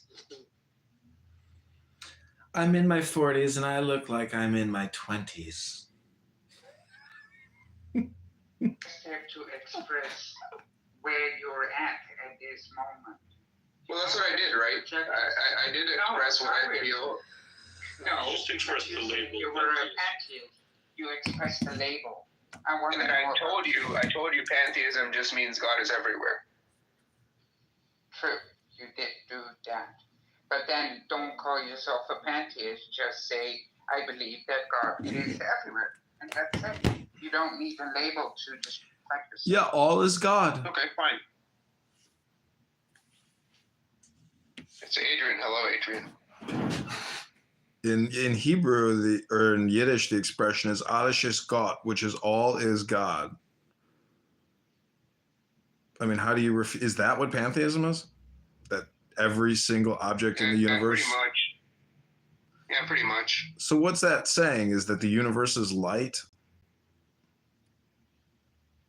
We just live in a single system.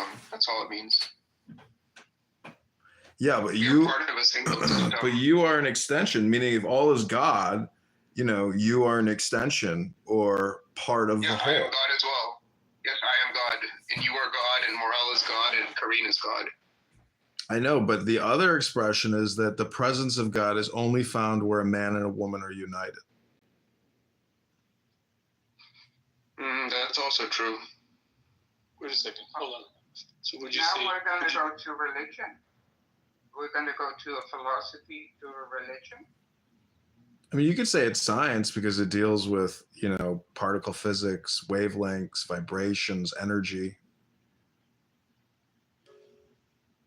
No, it's not science. Well, I mean, not the new science, but you could say it's medieval science or magic. No. The problem with everything is God. I can ask, how do you know? And if you don't have any answer, then there ends the matter, basically. Well, look at the word Allah. Okay. Okay, anyways, Madir, I have a question for you. Would you marry a Jyotish? Yes. Good looking one. I feel like marrying these Jyotish people or occult people is like kind of scary. As far as good looking, nice person, no problems. There you go. I put a spell on you. I mean, they're not kidding. Their shit actually works. Their crap actually works, so.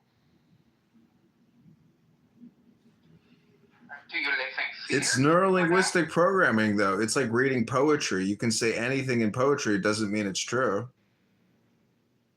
Then how are these people able to predict the future in uncanny ways? Everything is God, remember? Okay, well, are spells a thing? Can they materially alter the future just by their thoughts? Anyway, they can know the future if entropy was not changing. What? Only if the entropy was constant, they can know the future. Otherwise, future is not known. Okay, fine. That's like saying Elon Musk is going to get to enjoy his $1 trillion while he chokes on a buttered steak. I mean, look at James Gandolfini, top of the world in terms of acting, dies eating a giant lobster in Rome. So, everyone faces death, and not many people like to discuss death or meditate on death. But if you knew how limited your time was, you wouldn't be an irascible, immature person. You'd be like a special forces operator. What's your point? The point is, don't be immature, grow up. Be a man, study wisdom and philosophy, make your money, make your clan, have your fun, play some games when you want to. But at the same time, I'm just saying that, the study of wisdom, you can avoid a lot of problems if you study wisdom as a young person. It's real solid, real solid. Okay, so you're just telling me to read. You can't get time back, though. You can't get time back. So you can really shortcut some major issues all of us have been through. Finette, are you chilling yet? Finette, are you chilling yet? Dude, why does this guy hate Spinoza so much? Are you like a Jew hater? What? Like this Finette guy hates Spinoza so much. You never read Spinoza. You right away make a conclusion he's a Jew hater. Wow. I mean, I watched a 10-minute YouTube video on Spinoza's philosophy, which was, I think, more than enough. And that's the absolute truth, what you saw. Probably. Because that's what all the people who go to school and study philosophy, before their exam, they're going to watch that 10-minute YouTube video and remember, oh, this is Spinoza. Spinoza is some philosopher dude. Okay, you know what, Vinith? If Spinoza is overrated, please give me an example of an Indian man who I should read instead of Spinoza.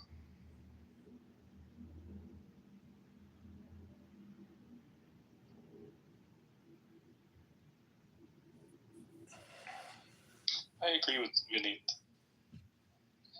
I agree wholeheartedly. Well, who's the alternative then? Who's the alternative? There's 100 alternatives, but I mean, these are if pantheism is old garbage, which I can accept, right? I've been moving through different. He gave nothing new. I didn't even say that. I'm just saying Spinoza. Everybody quoting him. Yeah, he's 100 guys from India have said the same thing. Vivekananda and everybody. So and every Christian also says to look around, see God's works. This is a basic, fundamental understanding of the cosmos. And yeah, I think it's overrated, but it's for the white Christian who has a different deal. He's even, at the time it was written, they couldn't even deal with the Earth is they thought the Earth is the center of the solar system. So these people are backwards at the time of Spinoza.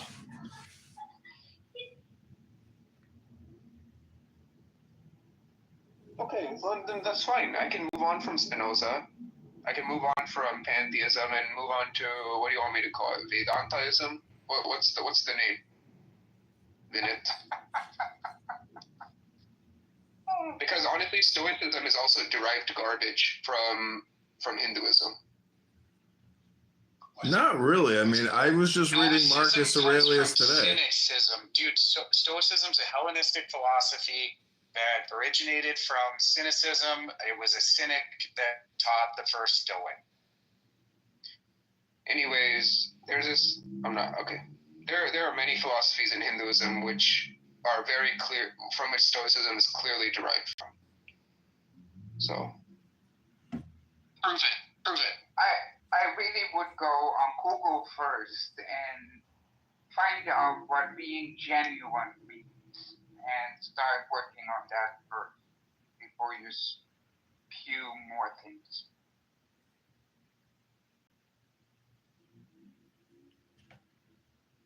I mean, Rahul, let me ask you this. Where do you come from? Who are you? Who am I?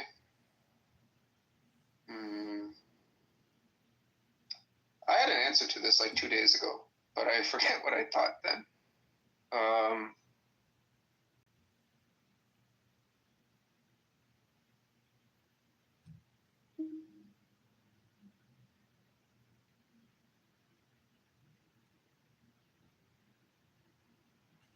Everything the Stoics know is derived from this article I put in the chat.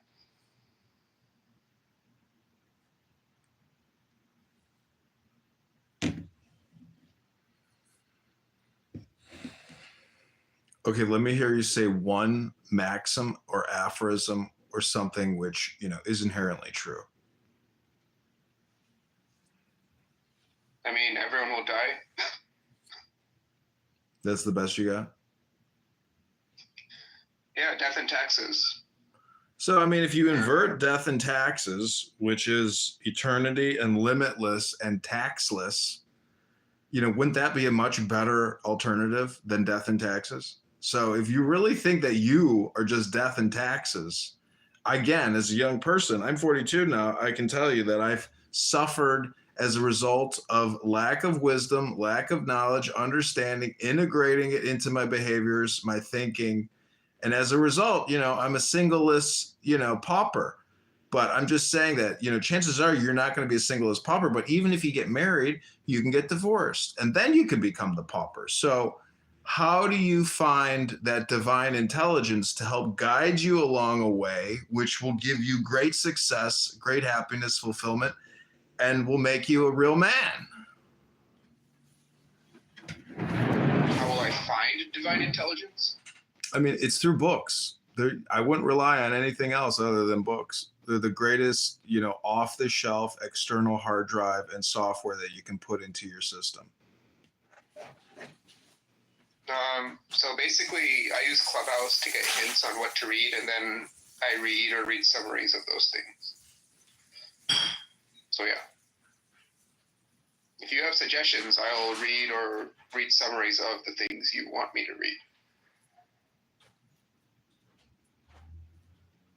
What are you interested in? What do you want to know? I'm interested in anything. I don't have anything in particular I want to know. I'll read you one verse from Marcus Aurelius. You tell me if it's not extraordinarily intelligent. Yeah, sure, go ahead.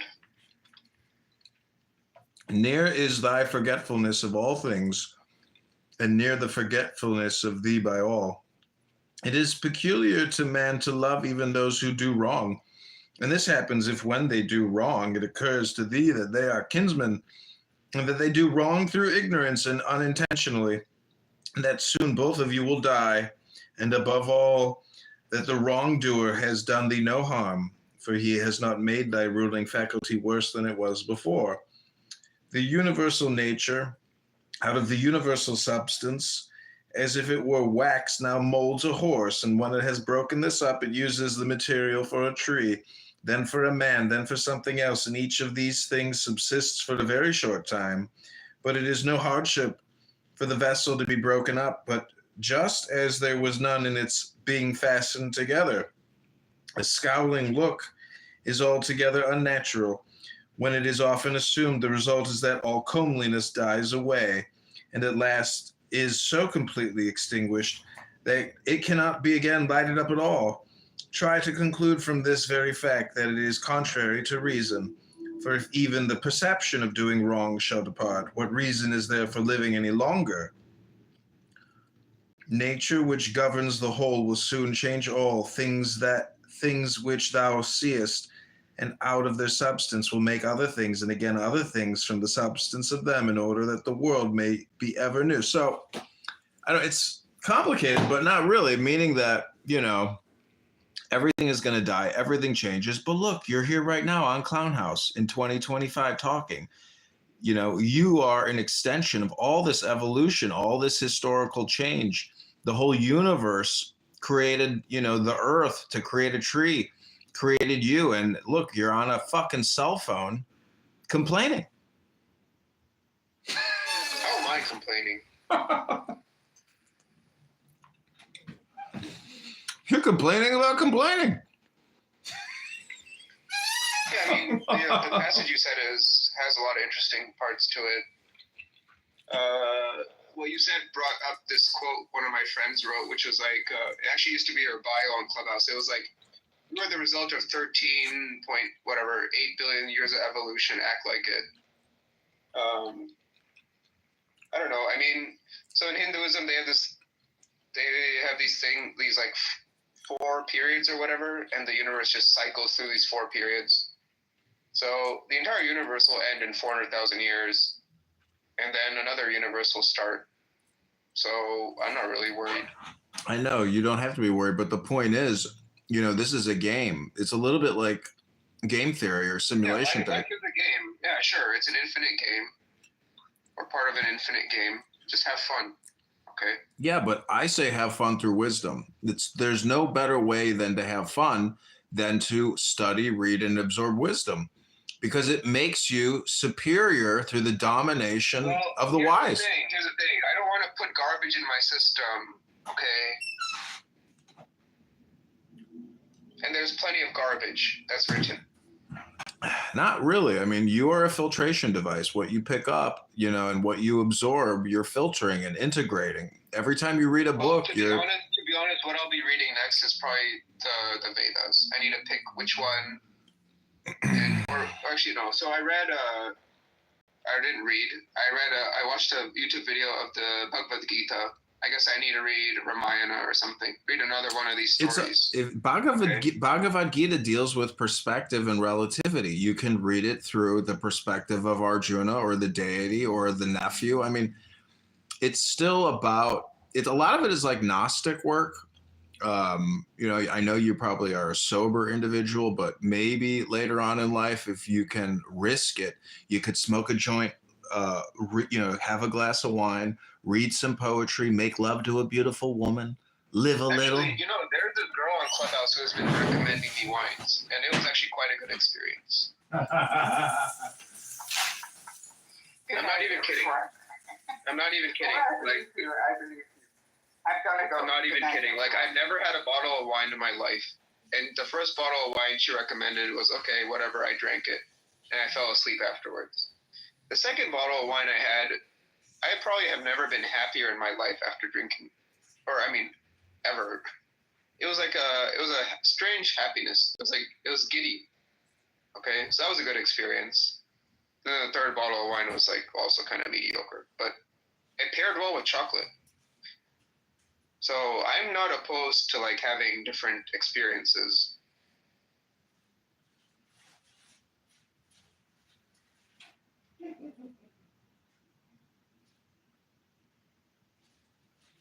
Anyways, I think my time is up here. You guys can enjoy. And by the way, AJ is not a stupid person, okay? AJ was in one of the... They were talking about the three... What was it? The three tamases or whatever? Not three... the three passions. And he was there and he was making some good points. So he's not stupid for saying that Krishna and Vishnu are not identical. I don't know. He probably doesn't have time to explain, but this man is not dumb. Anyways, I'll catch you guys later. Good luck. Good luck.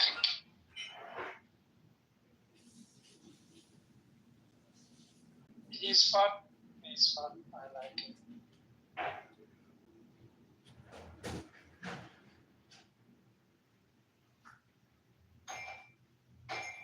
Bruce ji क्या कर रहे हो सो गए क्या? He was like a dude without logic.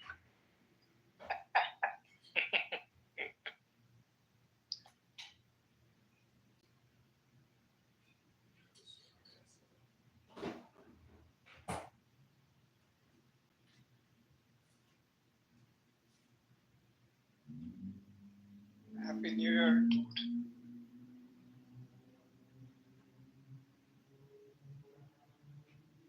Likewise, Happy New Year, everybody.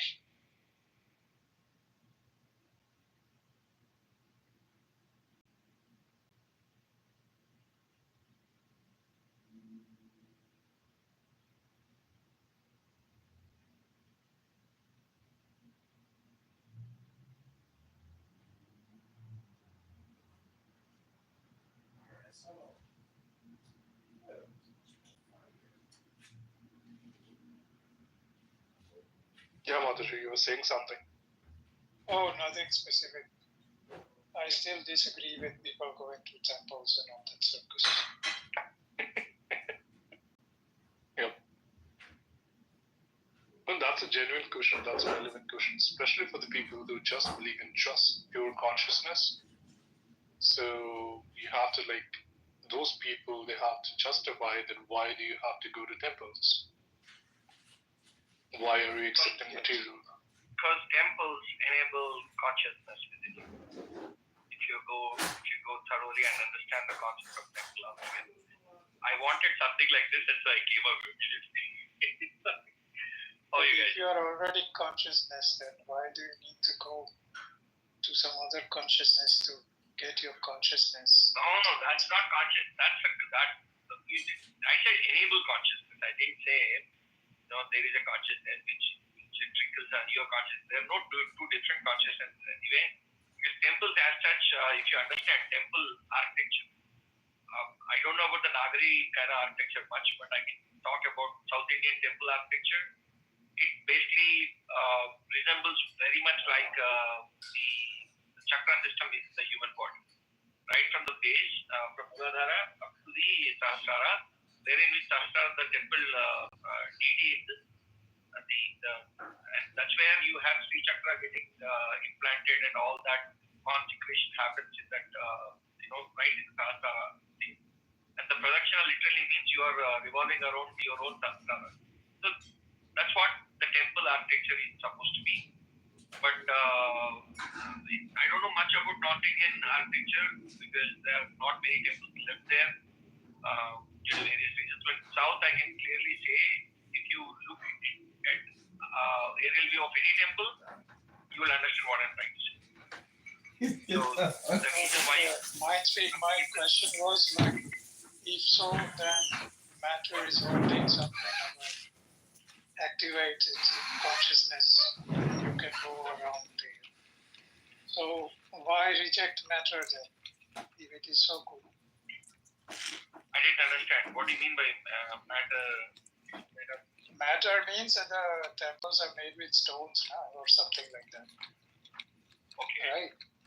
Yeah. So somehow the configuration of matter is holding a certain field. Yeah. So when you go there, you get activated or whatever. Now, if this is true, then what is wrong with matter? There's nothing wrong with matter. Why all the spiritualists are shouting about matter being the bad thing? Who said I'm not someone who I hate them for that the same reason. I don't think matter is bad. Matter is very much needed. Without matter, there is no consciousness. People who claim, you know my position already. So I'm with you there, but I see there is a logical. I see logic in everything. Even temples are built for a certain purpose. When you don't accept it, then you are stupid. At the same time, matter also has some purpose. When you don't accept it, then you're stupid as well. So, two ways. Not that I'm calling you stupid, but it's just that there is a sense in everything. I'm an architect here, so it's my bread and butter here. Yeah, but look into cymatics then, Madir. Cymatics and architecture. So some of the monasteries, like when it comes to acoustic resonance for mantra meditation, the acoustics are freaking amazing in some of these temples. It's just unreal. And a lot of musicians, when they go to play music in venues, they're really looking at the acoustics. And so some of these buildings were actually built apparently with this in mind. And so the acoustic resonance in some of these buildings is amazing. And then also there's just a way that walking into a building will make somebody feel. We are organisms, and organisms are impacted by the environment, and a building can be an environment. And so when a person steps into that building, it will make them feel a certain way. And these are both concepts or ideas that are rooted in architecture. Totally. No, that's spot on. I mean, what I can also imagine that the temples and the chanting spaces that you mentioned, they not only have the sound calculation, but it has a fluid mechanics. So you see, because our body has obviously a lot of water, so not only we will hear it, but it's going to create certain pressure points and so on and so forth. Because we are bounded right? The body shape. And so the waves will work in a certain way within that shape. So yeah, no, these are all very real and interesting things. Isn't the brain just the metaphor for the temple or a house? Even in this room, in this clubhouse, meaning that the architecture of your brain is, you know, is the real work or the great way. It's not per se, you know, the temple, the material temple, but it's your body is the vehicle or the temple, and that your ear canals are like gateways into your temple, going to your central cortex, your central nervous system. So what type of a programming or architecture would be useful for development of that temple, you know? Are you talking about the actual anatomical structure of the brain? Metaphorically speaking. Metaphorically. I mean, I think poetry is just a great way to do interior decorating, you know, and to have more feng shui. Like that, to me, when I read poetry, you know, from the masters, or I read books on wisdom, to me, that is the reorganizing of, you know, my house inside, or adding things to it, or taking things away. That's an interesting approach, I would say. So, at least that's how I look at it. Sunny, how are you? After a long time. Happy New Year. Yeah, Happy New Year, Mindspeak. I'm so happy to see you again, brother. It's been a long time. I mean, Mindspeak, could you just give me a quick recap on what you guys have covered so far? Because I came in right at the end of your explanation, and I'm kind of lost here. I'm trying to catch up. I came just 2 minutes before you came in, so maybe Madhavji, can you please recap it for us? Oh, there is no general. It's a chill room where we going wherever it takes. Only problem I am having is that I don't like people going to temples and, you know, believing some spiritual philosophies which contradict. So, for instance, Advaitins going to temples, I don't understand. For me, that's pure hypocrisy. So. Okay, Martin, I think you and I were kind of kindred spirits in that way.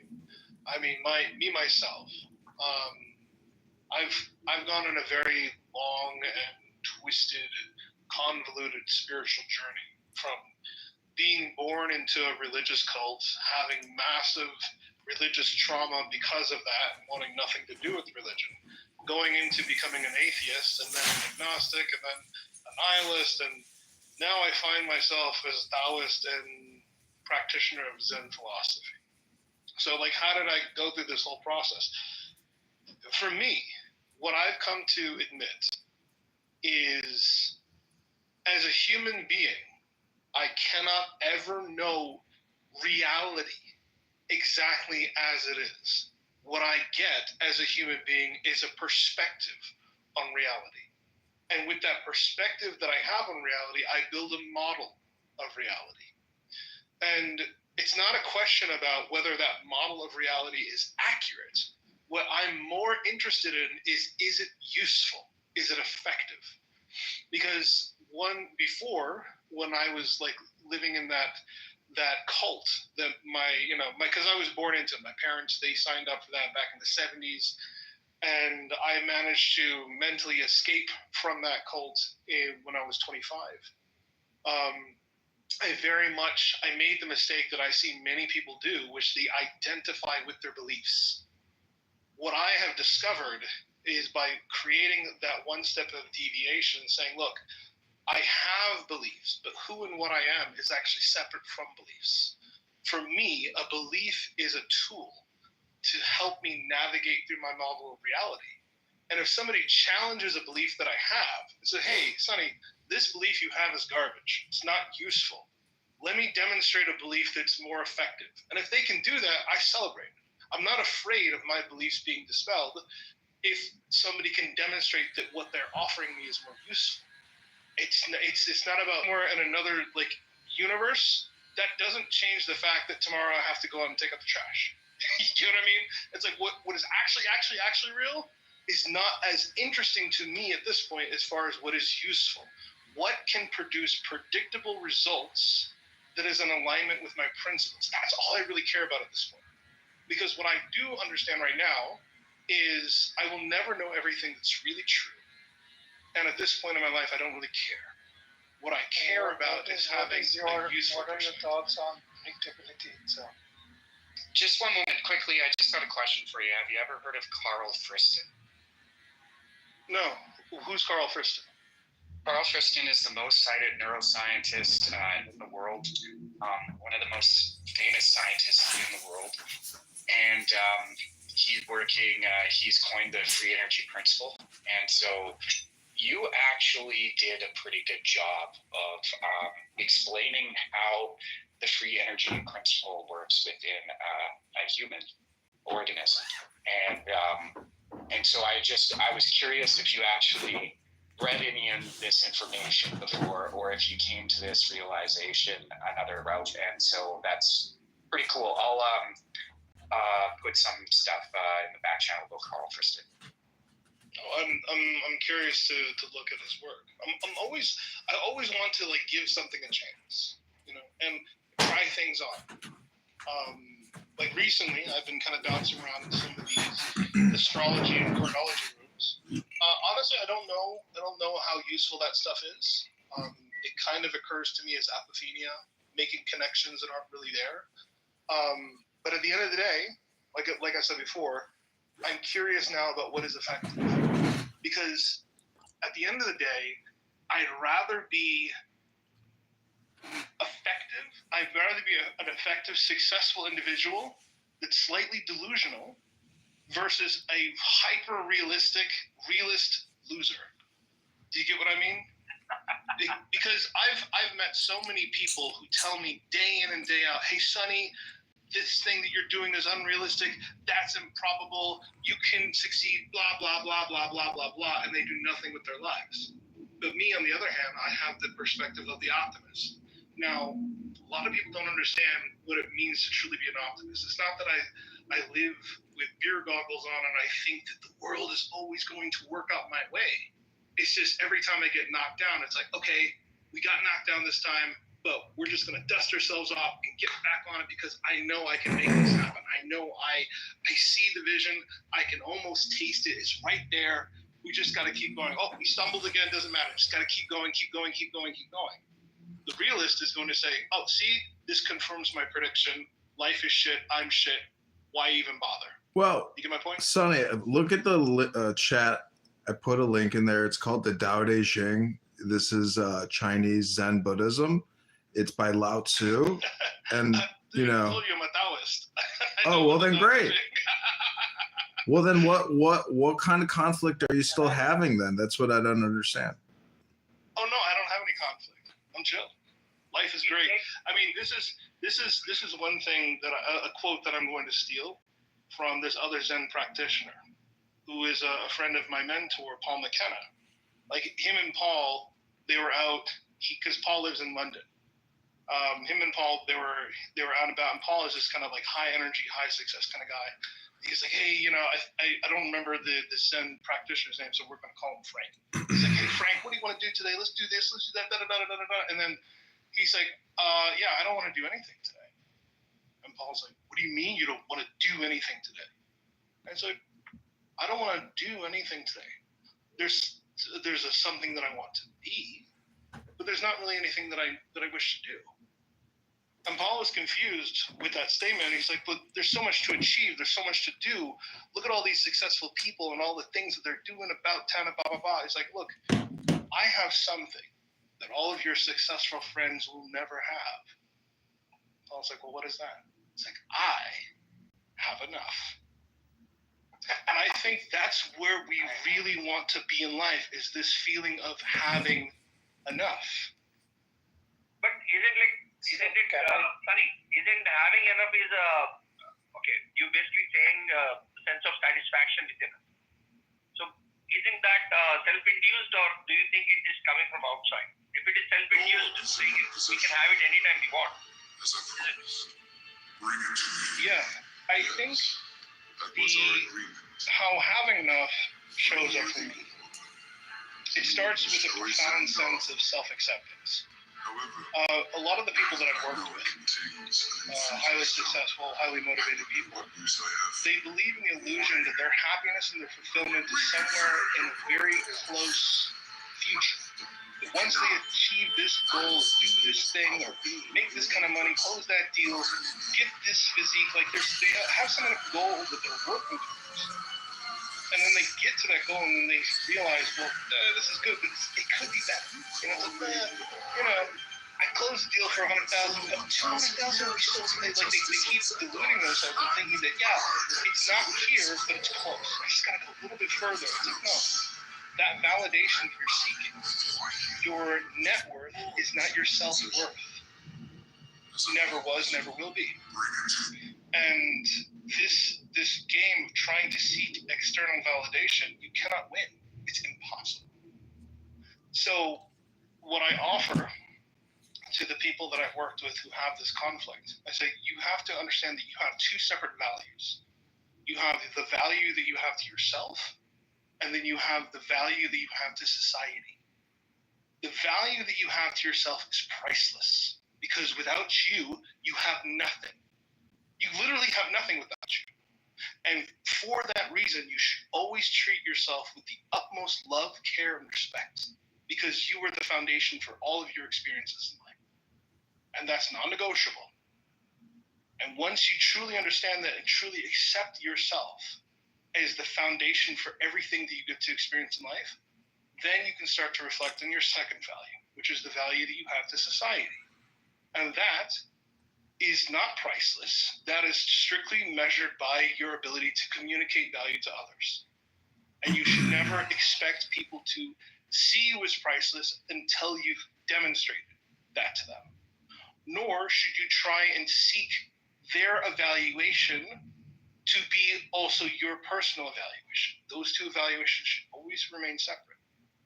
And once you move into society with this feeling of like, I don't need your validation. When you approve of me, that's nice. I'm whole, complete, and content by myself as an individual. What I'm doing here is I'm showing up with my passion, with my gifts, because this is the infinite game that I enjoy. I enjoy doing this. I enjoy being the mechanic. I enjoy being an artist. I enjoy being an architect. I enjoy being a hypnotist. For example, do you get my point? Yeah. That makes perfect sense to me. But I think some people would push, just to play the devil's advocate or the contrarian, all the mysticism about self.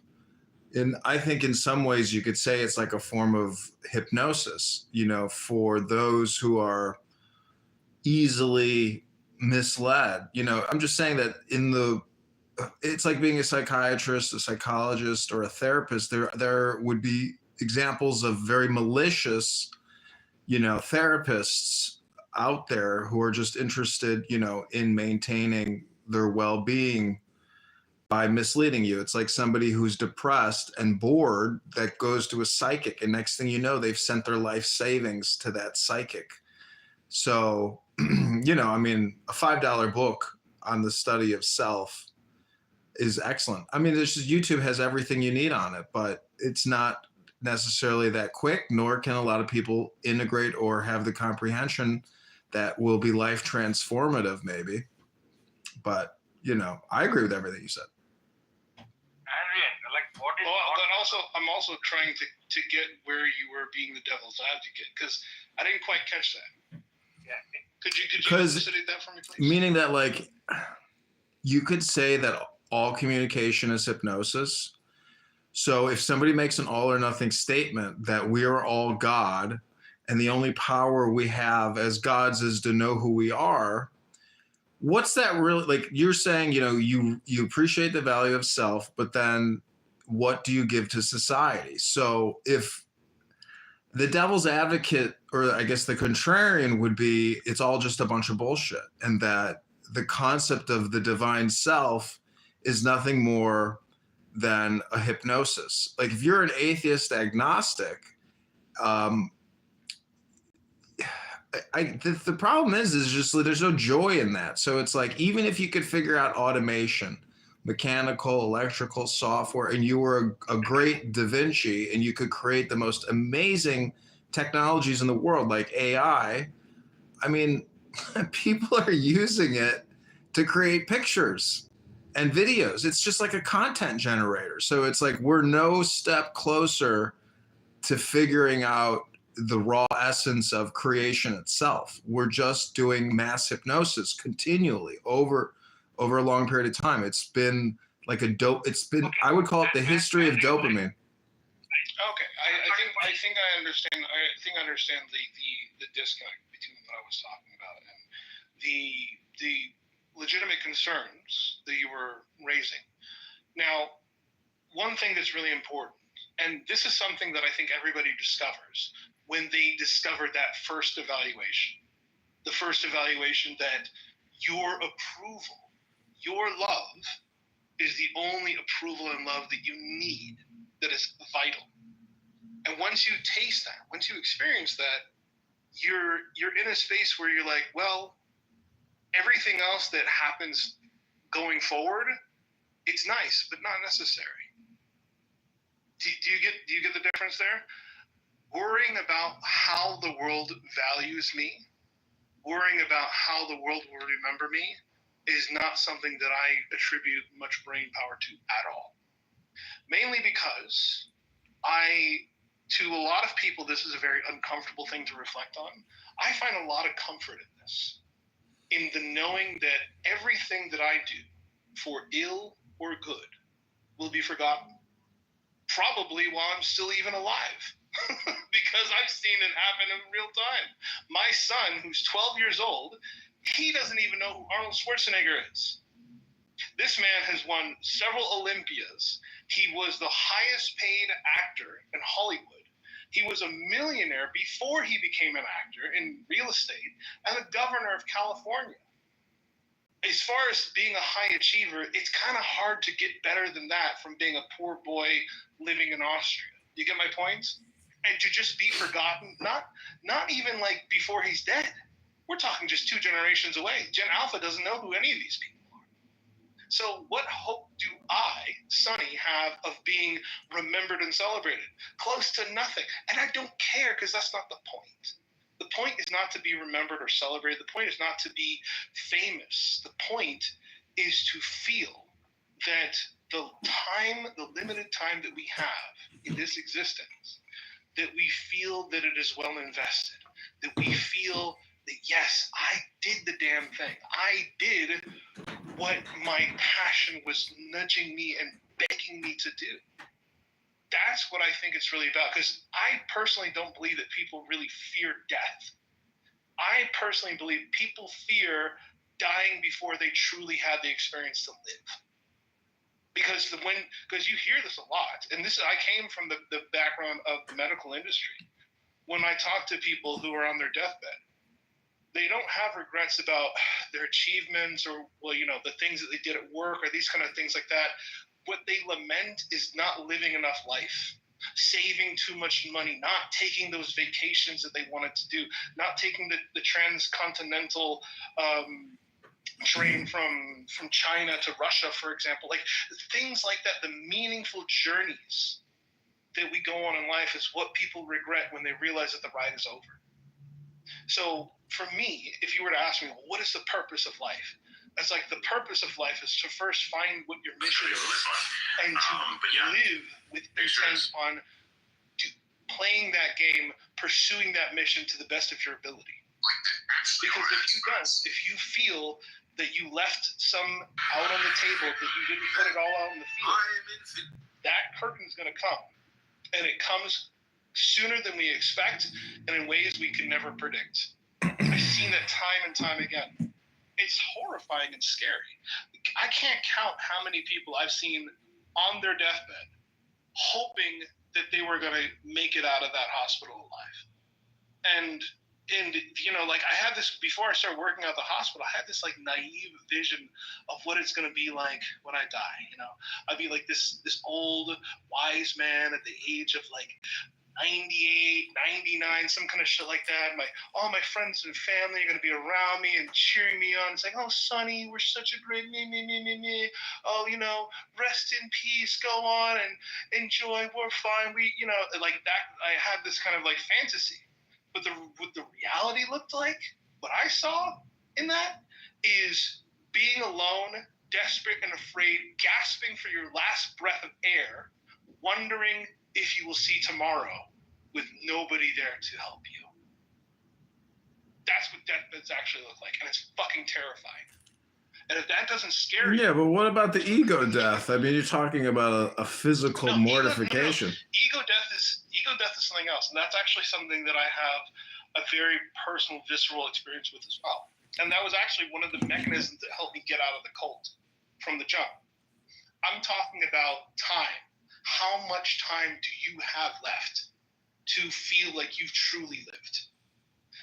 Experiencing ego death, in my personal experience, is one of the most visceral ways that you can really taste what it really means to truly be present, to truly be alive, to be living in the moment when time and identity falls away. I know what that feels like. What I'm talking about is your physical death. When your eyes close for the last time, when your heart beats its last beat, that time doesn't come in the way we expect it. And it unfortunately happens a lot sooner than we plan. So time is something that most people are willing to waste without a second thought. And it's like, make sure that you don't have regrets. Make sure that you felt that you spent your time well. People are way more miserly when it comes to their money. I feel like they should be more careful with their time. But yeah, we can talk about ego death too. Well, I just love like the retirement industry. If you're born in America, you are born into a retirement industry.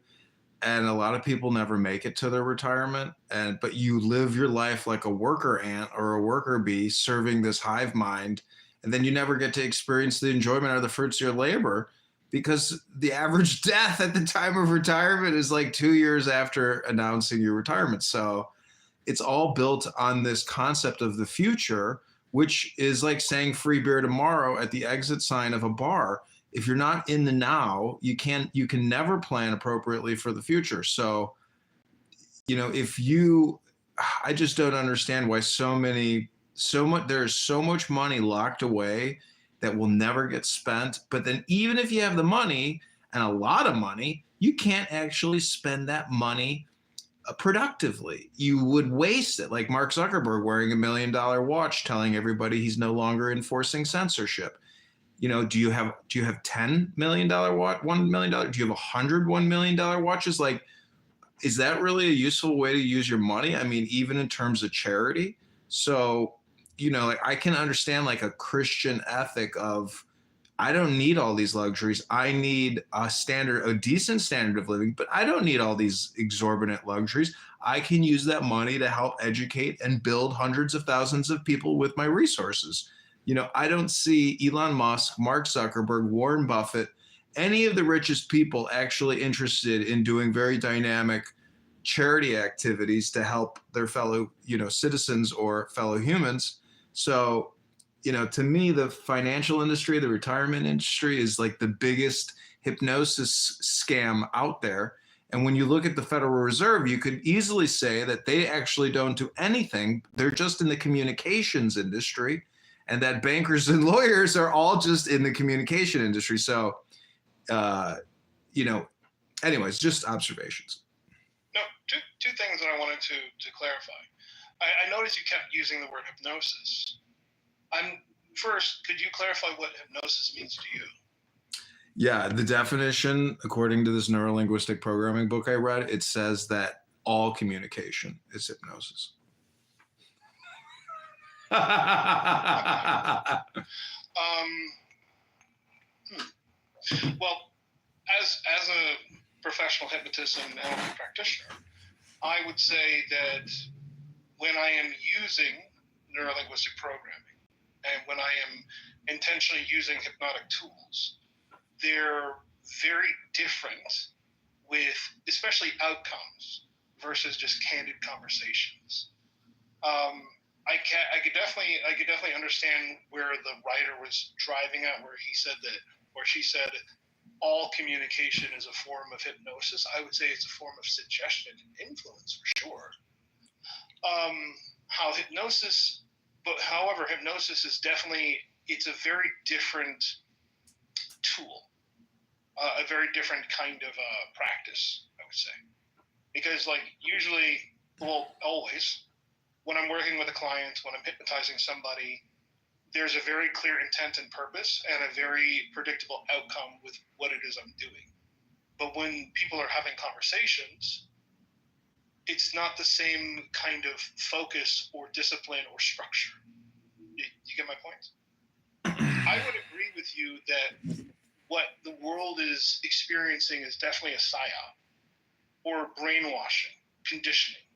Coming from the experience of somebody who actually was brainwashed. So I have a first-hand intimate experience of what that feels like. And it's not so dissimilar to what people experience in conventional religion. The continuous, repetitive, this is the way you should live. This is what you must do and must not do. That's brainwashing. So I can agree with you that the world has been brainwashed and is in a good need of a deprogramming. But hypnotism, it's the best way that I can describe what hypnotism, what it feels like to be a hypnotist and what I experience receiving hypnotism. I also ask my colleagues to hypnotize me. It's basically relaxing the conscious mind enough that a useful dialogue can occur with the subconscious mind to adjust behavioral outcomes. You get my point?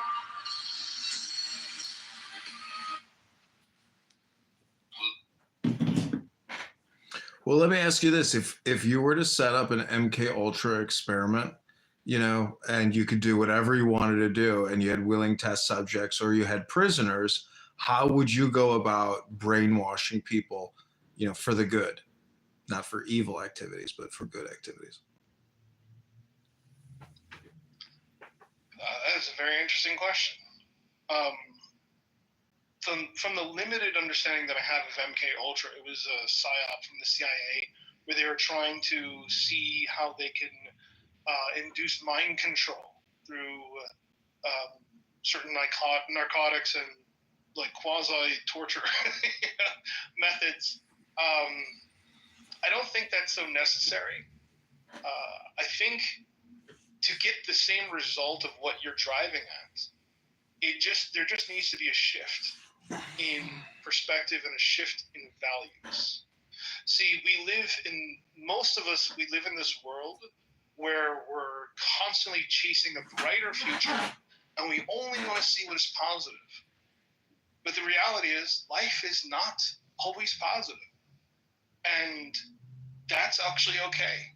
You cannot see things in the light without shadow. You get my point? And it's that dichotomy, that interplay that is necessary for all things to exist, the yin and the yang.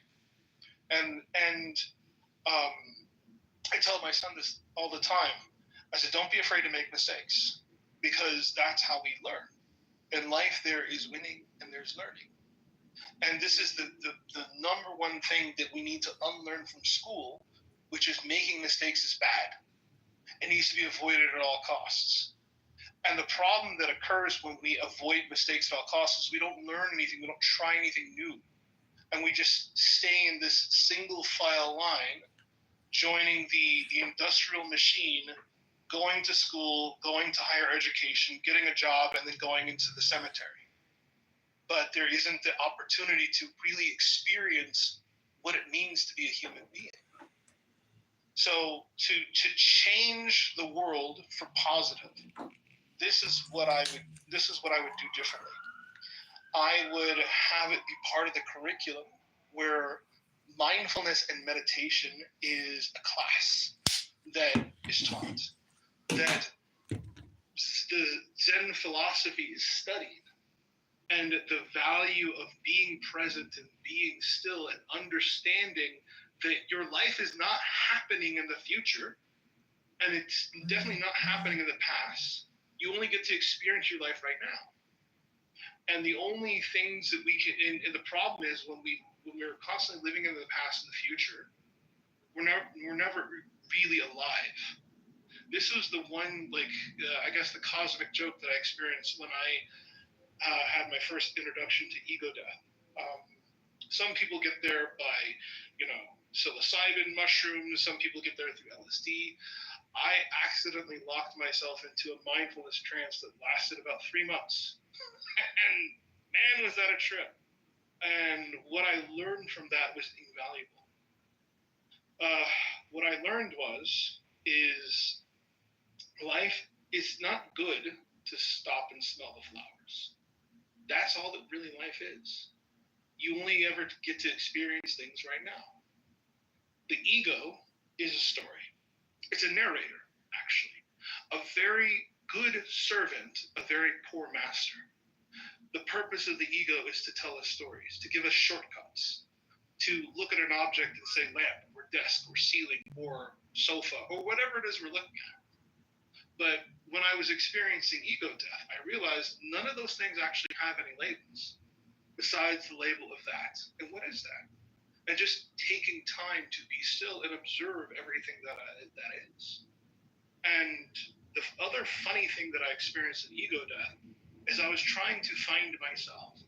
I was like, well, where am I actually? And then I was like, well, who am I? Well, I'm Sunny. Well, who is Sunny? Where is Sunny? And then I was like looking inward, trying to find me. I was like, well, where is Sunny? Is Sunny in his brain? No, not there. Am I in the cells? Not really. In atoms? No. Subatomic particles, quarks. Like, the deeper I looked, the less of me I found. And then I realized, oh, actually, the who I am that I actually am is I'm the entire damn universe, looking back at itself from the perspective of a human. The only place where I'm not is the identity. I am literally everything and everyone else. And feeling that viscerally is very different from the theoretical belief of being one with everything.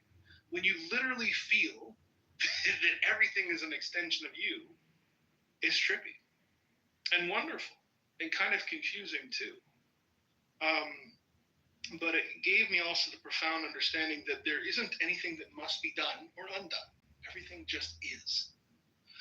And even in the most ugly or rusty or mildewy things, there is profound beauty and complexity in that too. That everything is just, it's not really so much this perspective of good or bad, but everything just is. It's really hard to describe in a way that makes sense in the conscious narrative, but it's really something that must be tasted. It really must be something that is experienced, and that's how I gravitated towards Taoism, because Taoism basically says you cannot really describe a Tao. Any description of the Tao is not the living Tao. It must be experienced. Yeah, I've heard it said that there's not a speck of dust out of place in the whole universe. Yeah, it definitely feels that way.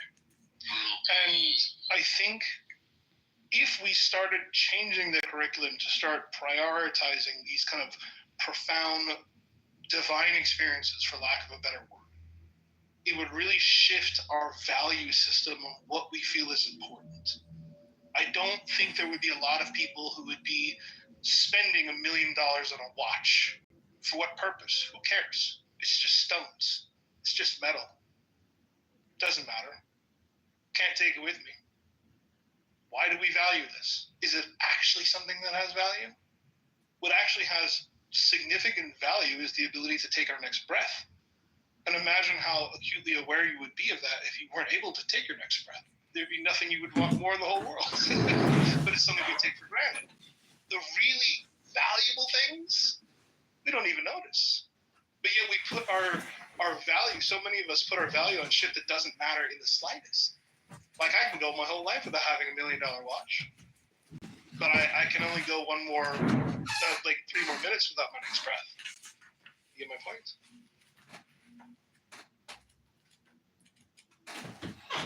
Yeah, I mean, do you know what prana is? No, is that some kind of esoteric energy? It's just breath. I think it's Sanskrit for breath. But it's the metaphor is that breath is like life force. So if you do, it's like a purgative, basically, or an enema in a way. If you if you flood your body with breath, the metaphor would be you're flooding your body with light, and that your kundalini, your chakras, it's like getting the Infinity Stones on the the gauntlet from Thanos. It's supposed to just like supercharge you, give you energy so you can carry out your will.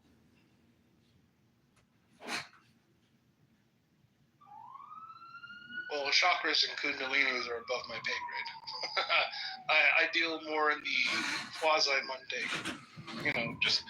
Oh, it's yoga. It's yogic sciences. You are your body and your spinal column, your hamstring. It's all integrative. So, I practice yoga. I practice breathing. I go to the gym. To me, like that is, like living on clouds because I don't have any pain in my body. So, if you have lower back pain, hip pain, shoulder pain, knee pain, it's like you're reminded of your body. It's nice to be in like a bodiless state of, no pain. So yoga is like one way to liberation. Awesome. Harsh, you wanted to share something? Yeah, according to me, chakra is not just about, it's not a part of your physical essence, but more of your mental essence. So, when I studied about chakras, I saw a very different perspective upon it. That it's not actually giving me, like, I don't believe in that it's going to give me mental peace, or it is concentration can do anything with it.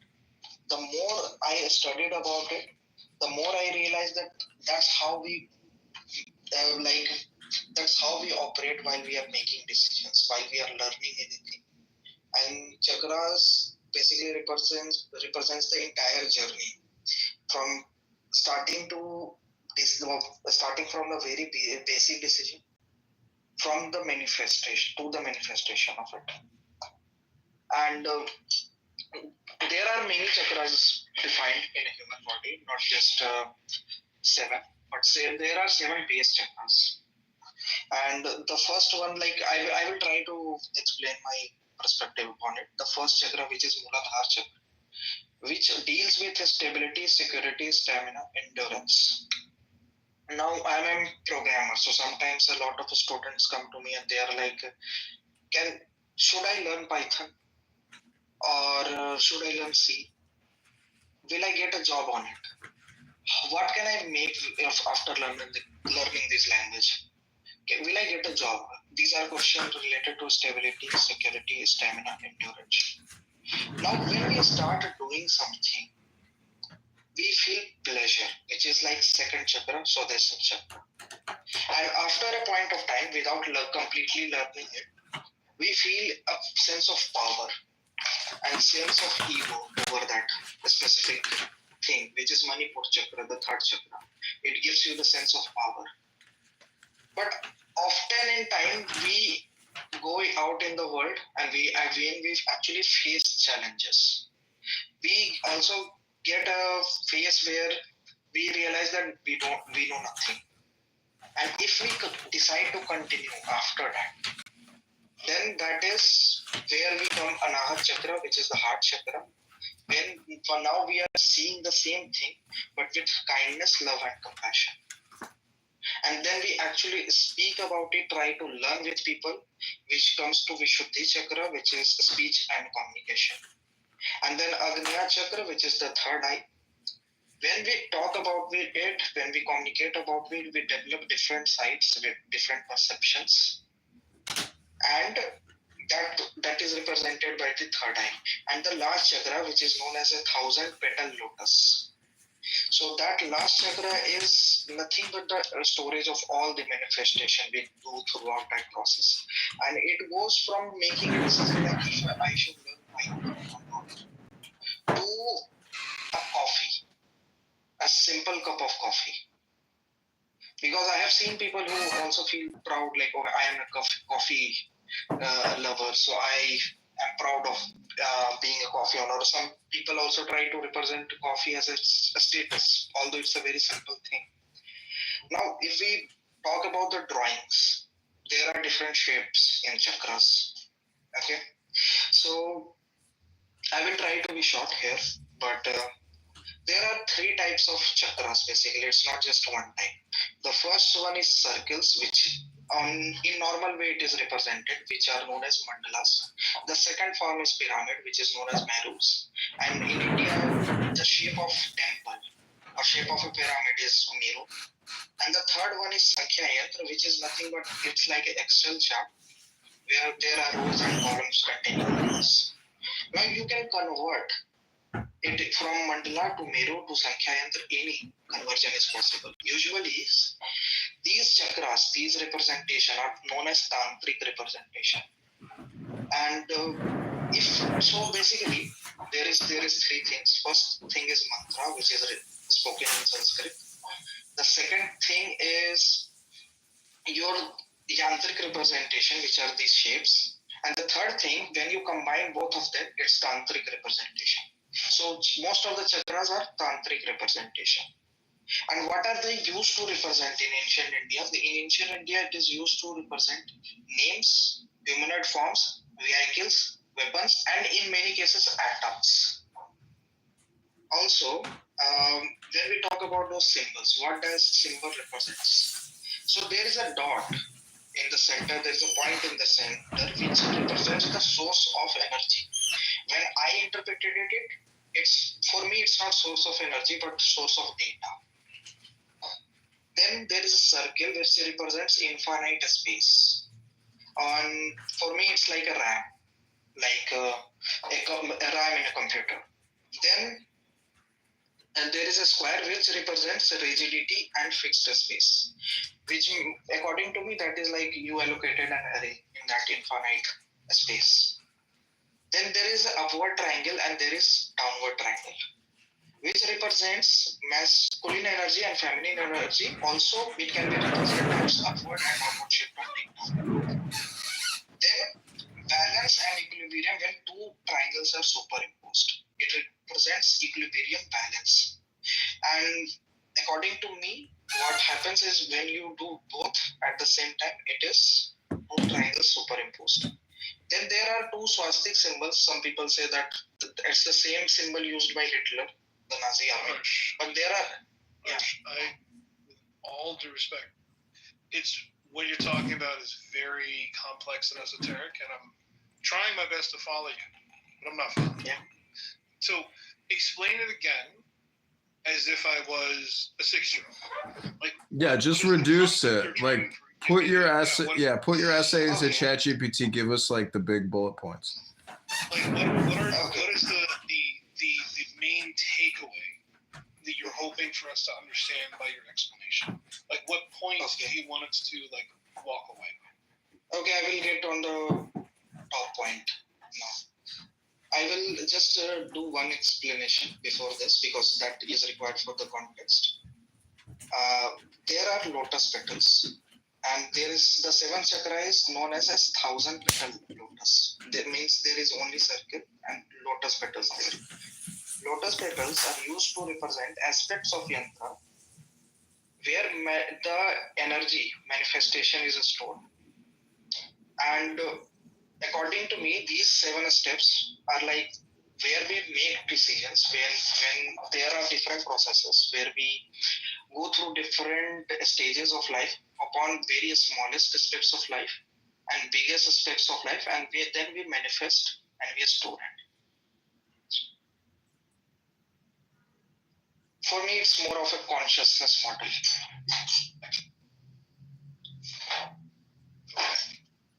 Yeah, thank you for sharing.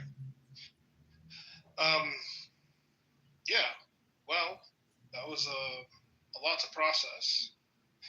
I mean, going back to what I was saying before, I'm not too worried about what's provable.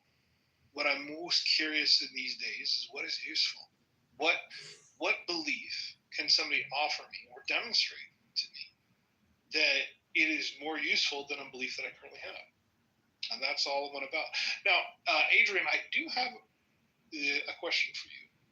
First of all, did you know that your last name is German?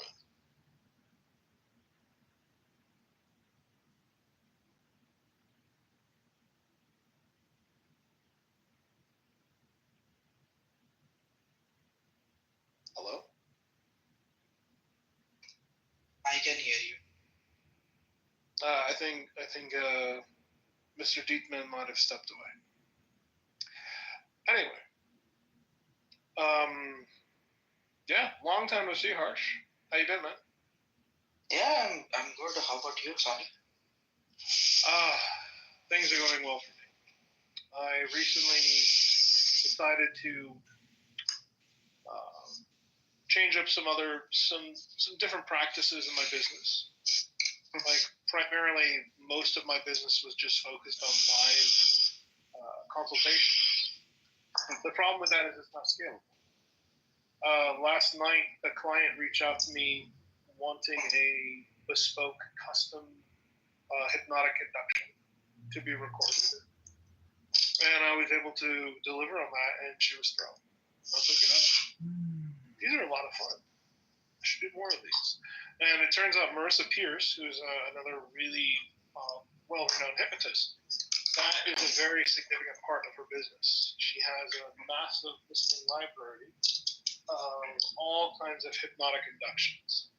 So that's my new big project for 2025 is to fill up my website with a bunch of pre-recorded hypnotic inductions for all kinds of things.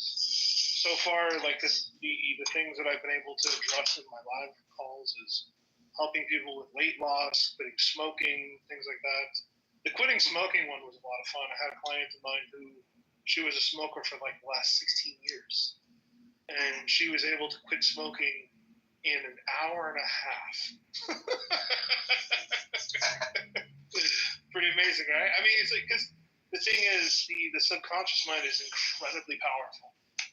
And when we struggle with these problems, they feel like these immovable objects. And it's like, no, that same force that's making this difficult can also be reversed to make this easy. You just need to know how to talk to the subconscious mind in a language in which it understands. And then, boom, it's like just everything just changes. There was this other guy that I helped not too long ago who had severe claustrophobia. He was so afraid of closed-in spaces, if he stood in front of an elevator, he would start having a panic attack. And then, yeah, I was able to help him with that as well. These days, I'm like, when it comes to business, I'm handling some IT projects. Recently, I acquired a lot, so I'm right now at 83 clients. And trying to do better in that terms. Also, I'm live streaming with some of my friends. Yeah, I noticed that you sent me a couple of your videos. Yeah, you should definitely look to today's one. So today's live stream was like I invited a very old friend of mine, Carlos, and he was sharing his project in the live stream.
that were injured or were severely injured were Hezbollah operatives.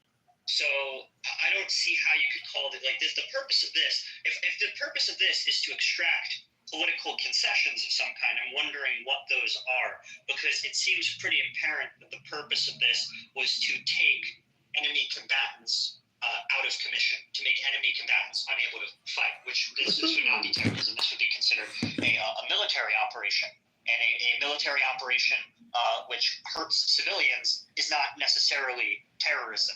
You are correct that you need to do like a proportionality assessment, but the language on this is all pretty loose. I think if the purpose of this was to intimidate and inflict terror on the civilian population, we would have probably seen far more civilian casualties, both in terms of like deaths and severe injuries. I mean, look at what Israel is doing in Gaza, for example. I mean, that is like if Israel wanted to do bombings and level buildings and kill thousands of civilians, I mean, they certainly could have. This really doesn't make sense to me. So Sword, I'm just to bring it back to you. You're going to argue that the purpose of this was not to incapacitate enemy combatants. You're arguing that the purpose of this was to intimidate or inflict terror on the civilian population. That's what I'm you're just saying. talking about this method is a form of terrorism. That's the problem. Let's talk about this operation. Let's be specific. Using the pager or phones to kill. Are you talking about this operation? Are you talking about this operation? Using the pager in any No, not generally. No. There's a language gap here. There's a language gap. So you have to talk about the specific operation because I'll give you an example. So let's say that you have or fake countries. This is just an example. Okay. Let's say real quick. Let's say that you know that an enemy leader, a military enemy leader, is ordering a cell phone, okay? And let's say you intercept that cell phone and replace it with a small explosive, and you know that one cell phone is going to assassinate that one enemy military leader. Would you consider this terrorism, or would you consider this like a military assassination? All I'm saying is, if let's say Hezbollah, hypothetically. But can you just answer that question real quick, and then you can go? That's terrorism. Look. Wait, that's terrorism. How is that? How is that? You know what? Okay, let me. How is that terrorism? Explain to me how that's terrorism. You know what? Forget about it. Because these guys. Forget about it. Don't mute him. Don't mute him. Don't mute him. I want to hear. I want you to explain. I want to entertain this clown in this room. I'm leaving. Okay. Bye bye. Nice to see you go. No, don't leave. That was an indefensible position. The idea that the situation I described is terrorism. Could he not get his? He couldn't get his dopamine. You denied him his dopamine. Very well done. What did you just do, Kevin? What have you done? What did I do? I did something. I've never heard Soren say that ever. That's what you did.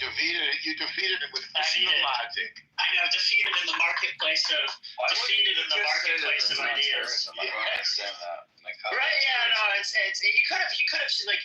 Yeah, I knew he had lost it when instead of talking about this specific operation, he wanted to make the case that any use of like explosives and pagers is terrorism. That's like a totally indefensible position. I mean, that doesn't make like any fucking sense. Shooting terrorists is terrorism. Yeah, goddamn, like. Explosive diarrhea is terrorism. Okay, it's like you attach a small bomb to a small missile and you send it at someone. That's not terrorism. You put the small bomb in a cell phone or a pager. That is terrorism. Well, his definition of terrorism was also like extremely wacky, which is usually I don't know why people just can't say things are bad. It always has to be like, this is terrorism, this is genocide, this is ethnic cleansing. This is like, you can't just like. Did you just learn, Kevin? It's called politics. It's called game theory. You haven't played. You're playing the game right now. I mean, he's trying to play the game. You denied him, the rules. You denied him the ability to pass go. You defeated him with facts and logic. it's so funny too, because like it was the pager attack was. I mean, I can't. Everything I saw showed that the vast majority of the people who were injured were enemy combatants. I mean, this is like a highly discriminated attack, and people are crying about like 2 children getting killed, which should show they actually don't give a shit about like the thousands of children in Gaza, because like truly they'd be like, what is the appropriate number? Clearly 2 is too many. Clearly Israel wasted their time, and they should have just like fucking leveled Lebanon. Now. I'm joking. I'm saying it because the people are treating it like the same thing. Well, I've heard people discuss, and again, it's really, it's hyperbole, and it's hypothetical hyperbole. Somebody say, listen, maybe we should have said on day 1, return the hostages or we destroy Gaza City. And then boom, we drop a bomb on Gaza City and it's done. We level it. We turn it into glass. Then we say, okay, now you have 24 hours to return the hostages, or we do the same to Khan Yunis. Some people said that, but we made a very different decision. We conducted this in a conventional urban military way and sustained losses because of it, because we wanted to adhere to the laws of purity of war. And by the way, I'm applying the same thing to Lebanon. The last thing we want to do is destabilize Lebanon more. We want to get rid of Hezbollah and allow Lebanon to be Lebanon. Well, did you see Trump yesterday at his Mar-a-Lago presser? He said if the hostages aren't returned by January 20th, all hell is going to break loose in the Middle East. And he said it twice. He didn't just say it once. He said it twice. So Why does he not say things twice? Well, he said it because he had his special envoy who's been negotiating in Doha. Don't be rude. So what You said that twice, Kevin. You had an opportunity. he emphasized it, and that's very that is an extraordinarily gaslighting statement to a lot of these leftist radicals, who are technically in now their position really is revolution. I mean, if these hostages aren't released, he's not just talking about taking out Hamas in Gaza. He's saying we're going to come after your allies. We're going to prosecute you to the fullest extent of military capabilities. Like, they're fucking with a hornet's nest that's about to be unleashed. You could call him the Leviathan, and the Leviathan is about to wake. It's coming January 20th, day 1 at midnight and 1 second later. It's on. Are you interested in making a bet? Sure. So what, give me a percent. How confident are you that all of the living hostages will be returned by? He said day 1. So let's just say February 20th, the month after Inauguration Day. How confident would you be in that? That they're going to be returned? The ones that are still alive? Hostages are going to be returned. Yeah. I'm not confident. I don't believe that at all. I think that they're going to hold them and die with them. Oh, interesting. Okay, I wasn't expecting that. So you do think that Trump is going to? What exactly does unleash hell? What does that mean? It means he's going to unleash chaos, extraordinary chaos. The world has never seen. He's going to detonate explosives. I could be mistaken here, but in my living memory as a strapping young 24-year-old, terrorist organizations tend to do very well. Strapping? Strapping? I'm a strapping young. You go to the gym? You're a fitness model? Oh yeah, I am. You've seen me, right? I don't even know what this. I think that terrorist organizations tend to do very well when there's a lot of chaos. Listen, do you have any idea how many munitions are just waiting for January 20th? We're talking about tens of thousands of high-grade explosives in multiple forms across multiple weapon systems, across multiple military organizations. If they don't relent and they don't accept peace, you can kiss it all goodbye. Because not only did the Israelis destroy them, but the Americans are coming for their hostages. And he made that very clear, that there are American hostages in these tunnels and these apartment buildings, and we are coming for them. You think we're going to put boots on the ground in Gaza to get back the American hostages? With Trump, I wouldn't be surprised. This is his historical moment. You're talking about he's actually going to unleash war throughout the planet. I don't know if you know that, but he's going to attack the narco-terrorist organizations. I was told he was the candidate of peace. He will put you in a corner, and if you don't get on your knee and kiss his ring, he'll blow you the fuck up. That's what he's going to do. His giant orange chuppah.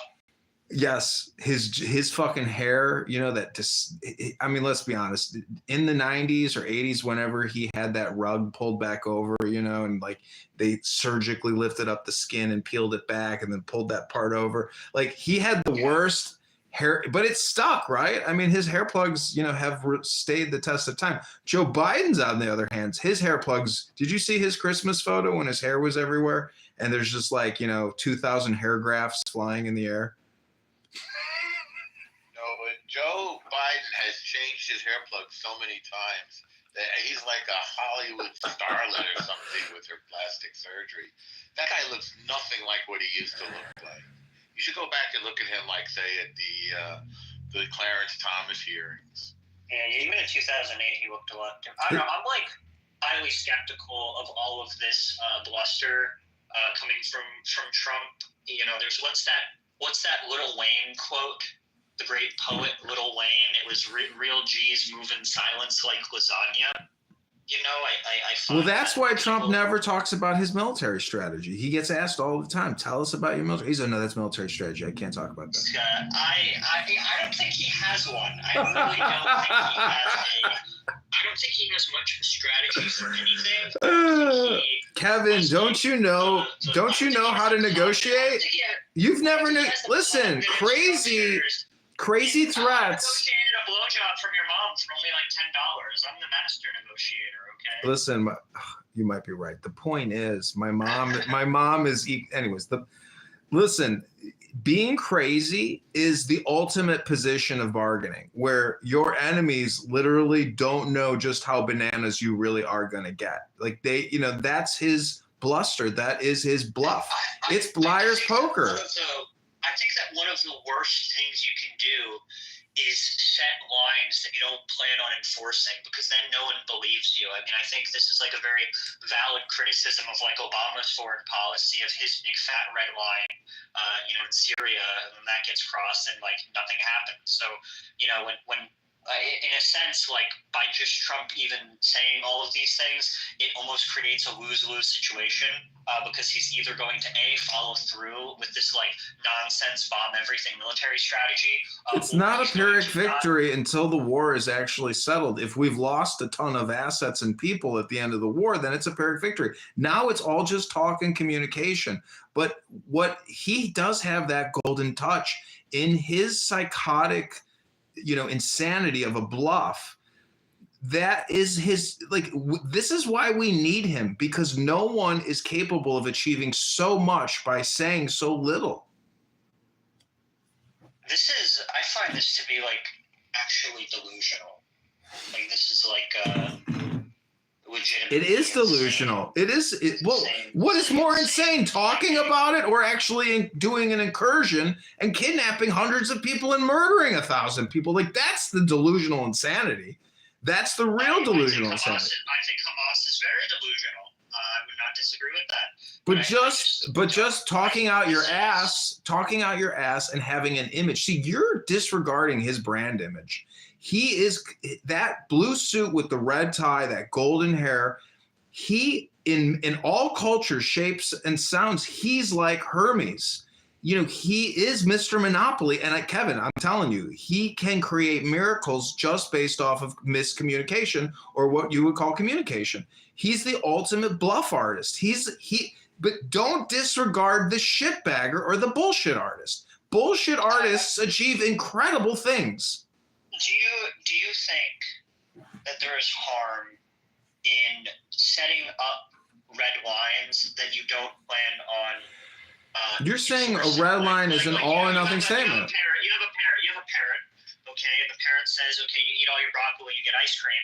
What happens if the kid doesn't eat the broccoli and the parent still gives him ice cream? Like, you know, you're creating bad incentives for people. So I think that he's putting himself in a difficult situation by making all of these threats, where if he doesn't plan on following through, it projects weakness. Whereas Trump always says like 10 things for every one thing that's real, at least. Like Mexico's going to pay for the wall. These are all symbolic statements. The same thing with the dogs and cats. What Adrian is saying is sort of on a different level. What he's saying is that Trump, I mean, are you a follower of Scott Adams, Adrian? That's what I detect in what you're saying. No, I don't know who that is. You don't? Oh, you should look He created Dilbert. Well, that's not all, though. Scott Adams. What else did he do? I thought he just made. No, I'm kidding. I know he's also like an online retard. No, he's a speaker. He's a speaker. He has a daily podcast. Well, I'm a speaker too. I mean, we're all speakers here. We all he's a speak. professional speaker. He has a bunch of books out. You should read them. Oh wow, he's got books. He's wow. Kevin, look at it from the perspective of the guy in your PTR. That is Donald Trump. And he's going to follow through with the torture that he promises. There's no red line bullshitting with this man. He'll kill you. He's a confirmed killer. He killed ISIS. That's correct. And he did it quickly, and nobody was even paying attention. He just said to the military, listen, get rid of these guys. You can have whatever you need. And without anybody even paying attention, something that had thwarted Obama, he just got rid of them. They're gone. They had a caliphate, now they don't. I mean, Kevin, I think you just the proof will be in the pudding. Time will tell, but yeah, sure. You know. I'm looking forward to seeing it. You know, I wish him the best in his. He's the master gaslighter now. He is the master gaslighter. Like what he said yesterday. Do you know all these Free Palestine people, when they hear him say that he is going to utterly destroy Hamas on January 21st if the hostages aren't released? Do you know how that makes people feel? And rightfully so. Like his perspective is within the bounds of law. Like the only reason I like that is because it's a real FU to the fucking non-committed people who like didn't vote for Kamala over Palestine, which is very funny. So, you know, this is very funny. I do appreciate that. If he's trolling those people, that's fine.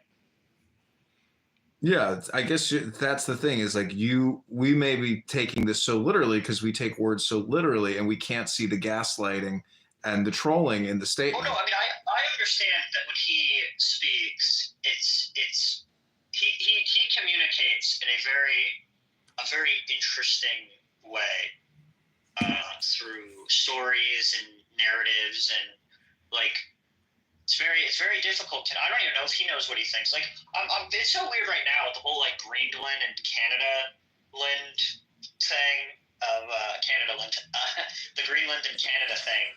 Of like, what the fuck's going on here? Is he being serious? Is he just like seems like a shit post? But like, I'll tell you, could be serious. It's not stupid. I think he's going to end up getting Greenland. By the way, it's because you want to make a bet on that? Hang on. It's because of the Arctic waterways. They're melting, and Russia's moving in, and we have to fortify our position for the over-the-top of the world waterways. Go take a look at where Greenland is. By the way, it's in North America for the record, and it's, I think, the northernmost landmass that is sort of. Wait a minute, but yeah. Greenland is already Greenland is a territory of Denmark, right? That's correct. And Denmark is a NATO country, right? That's correct. So we already have. Like our agreements with NATO include our ability to have basically military bases wherever we want. I mean, we have military bases in something like 180 countries. Like I think if we wanted to work with NATO to like fortify our military installations in Greenland, we're talking about Trump in Greenland now. I mean, I know, but that's what I'm saying. But no, that's what I'm saying. I'm saying like we could fortify our military position in Greenland without making Greenland a U.S. territory, right? Like this. Well, I mean, which of the two seems more likely? That we just beef up our military installations through NATO in Greenland, or we take Greenland as a territory? Which seems more likely? Well, we don't have to take it. They according to Trump, there are no pre-existing laws, regulations, agreements, treaties, etc. And he's claiming that Greenland can vote to join us if they want, but for us to continue protecting them and the seaways all around it, they're getting a free ride on our back. And that's what he's claiming Canada too, that we are, listen, this is politic. I don't think you can take it literally. I'm just wondering if anyone wants to make a bet on these. Like, I will have. I mean, I'll bet you $1. It's not about that. It's about trying to understand what his point is and why he wants it. I think it's a waste. I don't care. I think it's a waste of time to say things that aren't going to happen. I'm interested in what's going to happen, and I don't see Greenland becoming a U.S. territory, and I don't see Canada becoming the 51st This is state. all just bullshit troll content. I agree. If anyone would like to put money on either of these things, I'll bet you $1 that Greenland becomes like Puerto Rico to the United States. I guarantee you that signals dollar. that signals very low confidence. $1? Listen, Reboina Shaloilim, I don't have $10 to bet you. I ain't got $5. I got $4, $3, $2, $1. Go split it with your sister. Well, that's why I was asking. I said, give me like the likelihood. What is the percent chance? Do you think? Who cares? That's insignificant. That's like a fart bubble. Who cares? It's insignificant. Then we're assessing odds. I find that people are very confident to make claims until you start actually getting into like the odds of like making bets, and then all of a sudden people get a lot more realistic about what might happen. Greenland. The honest answer is we don't know because it's not. Trump is always trolling all the time. Yeah, he's Dr. Mercury. He is Hermes. And that's why he said it at his press briefing. He said the war in Ukraine could get a lot worse, a lot worse, a lot worse. These young men are dying on these flat fields. The bodies are stopping the bullets. And it could get a lot worse. See, he knows how to negotiate with Putin even because we really do have a mighty stick. And when we show it, but we don't use it, the enemy backs down. Wait, so Trump is pro-Ukrainian now? Is this He's not going to just withdraw and give it up. We are so integrated with them now. You want to talk about the 51st state? We're paying all their salaries, all their pensions, sending $100 billion worth of munitions to them, plus all the money to operate it. Like that is a de facto 51st state at this point. I wonder, are all of the MAGA people, if it becomes clear that Trump is actually pro-Ukraine, are all of them going to flip and now become pro-Ukraine? No, they want somebody who can negotiate, somebody who, can essentially resolve the conflict. And I know that if Kamala was in or Hillary was in, they would expand the conflict infinitely. They want Putin and Russia regime changed. Johnny boy. You can't see the face I'm making, but I'm making like a squinting kind of confused face. Kevin, you have a tail between your legs, okay? You're 24. I'm telling you, Trump is old school. This guy wants to be remembered in the annals of history. Annals of history, Kevin. You know a little something about anal foreplay. So I was curious. Actually, are you like what's your deal? You pro-Russian? You pro-Ukrainian? I'm pro-America. I want to stay out of all these conflicts and sell them weapons. So you don't. Okay, yeah. So you want to sell both? What's the plan here? Yeah, I'm willing to make money on both sides of all conflicts. That's just my American compassionate capitalism that I believe that it's our duty and right to make sure that other countries are in perpetual conflict so we can continue selling them Raytheon, Boeing, Northrop Grumman, even Google, X Services, Starlink. Whatever they want to buy from us, let them buy it. The best of luck. I'm a Rothschild through and through. Yeah. Uh-huh.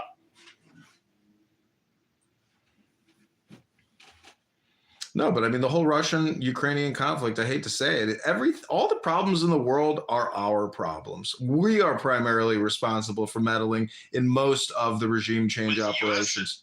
The United States of America, the State Department, and the vile, despicable people that are running it, who are just addicted to special interest and causing problems and conflict throughout the world. We have no real IQ, EQ in this country. Most of the leaders working at State Department, Pentagon, they're purple-haired lesbians.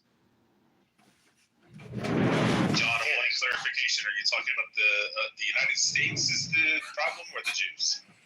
Listen, there's something called Israel. There's something called United States. But, if you want to use the J word and you want to be a J word deranged syndrome and not just view this as like a human conflict and leave people's cultural and religious traditions out of the equations, I would say that's the best way to analyze problems, is to keep the J word out of your mouth and to just know that America, to its core, has become sick. Our culture has degraded. Our leaders are liars and traitors and mostly thieves and criminals. That's what's really happening. Though, right? Except for Trump, though. Except for the incessant liar criminal. Did you see him on Oprah? Do you know old Trump? Do you see the patriot inside of him, the old standard? I mean, I think that.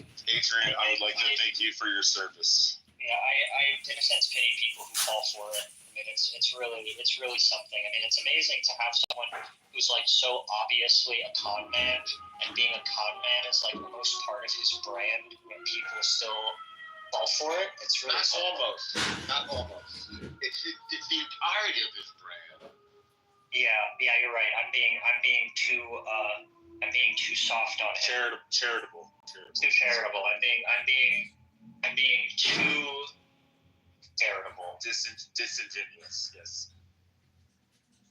Yes, I think Trump is actually far worse. I think that the real problem isn't Trump derangement syndrome. It's Trump derangement syndrome. It's the fact that this guy is actually like horrible and like way more horrible than most people even know. And if you try to point that out, people accuse you of having Trump derangement syndrome instead of like actually engaging with any of the points. Adrian, how many wars did he start the last presidency? I don't know, but he mopped the floor with whatever the fuck ISIS was, and we didn't even know he mopped the floor. It took like 2 weeks. Even then, he gave them an out. He like lettered all their convoys. He's like, we're going to come and kill you all. You guys might want to leave. He fucking lettered them before he decided to blow them all to hell.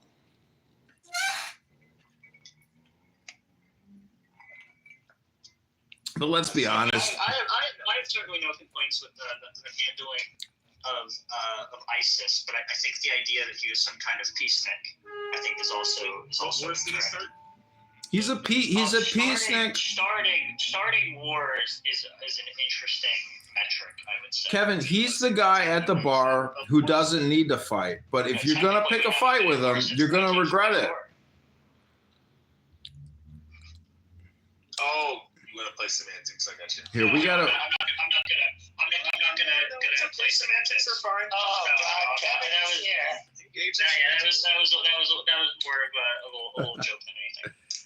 But I would say, in terms of, at the very least, just to bring up one thing, I mean, assassinating Soleimani, like that's I don't think he shied away from inflaming tensions in the region. Right, like killing terrorists. That was a great assassination, by the way. I think that if it was Biden who assassinated Soleimani, I think that I would have been hearing many different arguments from Trump. Kevin, do you know how many Americans have died at the hands of Iranians? I think they would know. I think they would have been saying. I've applauded Biden when he's done that type of shit during his presidency.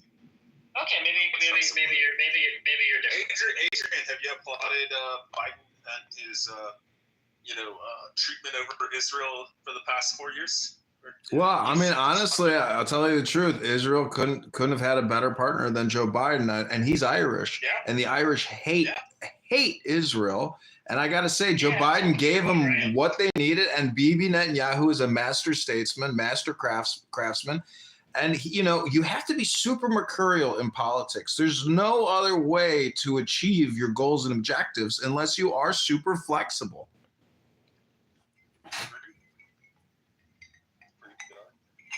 Hey, Naveen, by the way, I'm going to say this publicly. You're 100% crazy and 100% right regarding Trump. All right? I said it publicly. Huh? Based. Okay, I said it publicly. I listened to you and I thought, okay, this guy's interesting. He's cool, but this Trump thing is nuts. Adrian, turns out, when did the Jews become Turns out you were right, Naveen. Jeez. Told ya. Did Norton take the Trump pill? Did Norton take the Trump pill? Did this happen? I see Kevin is here. Oh boy. Oh my God. I didn't take the pill. I just never thought he could win. I did.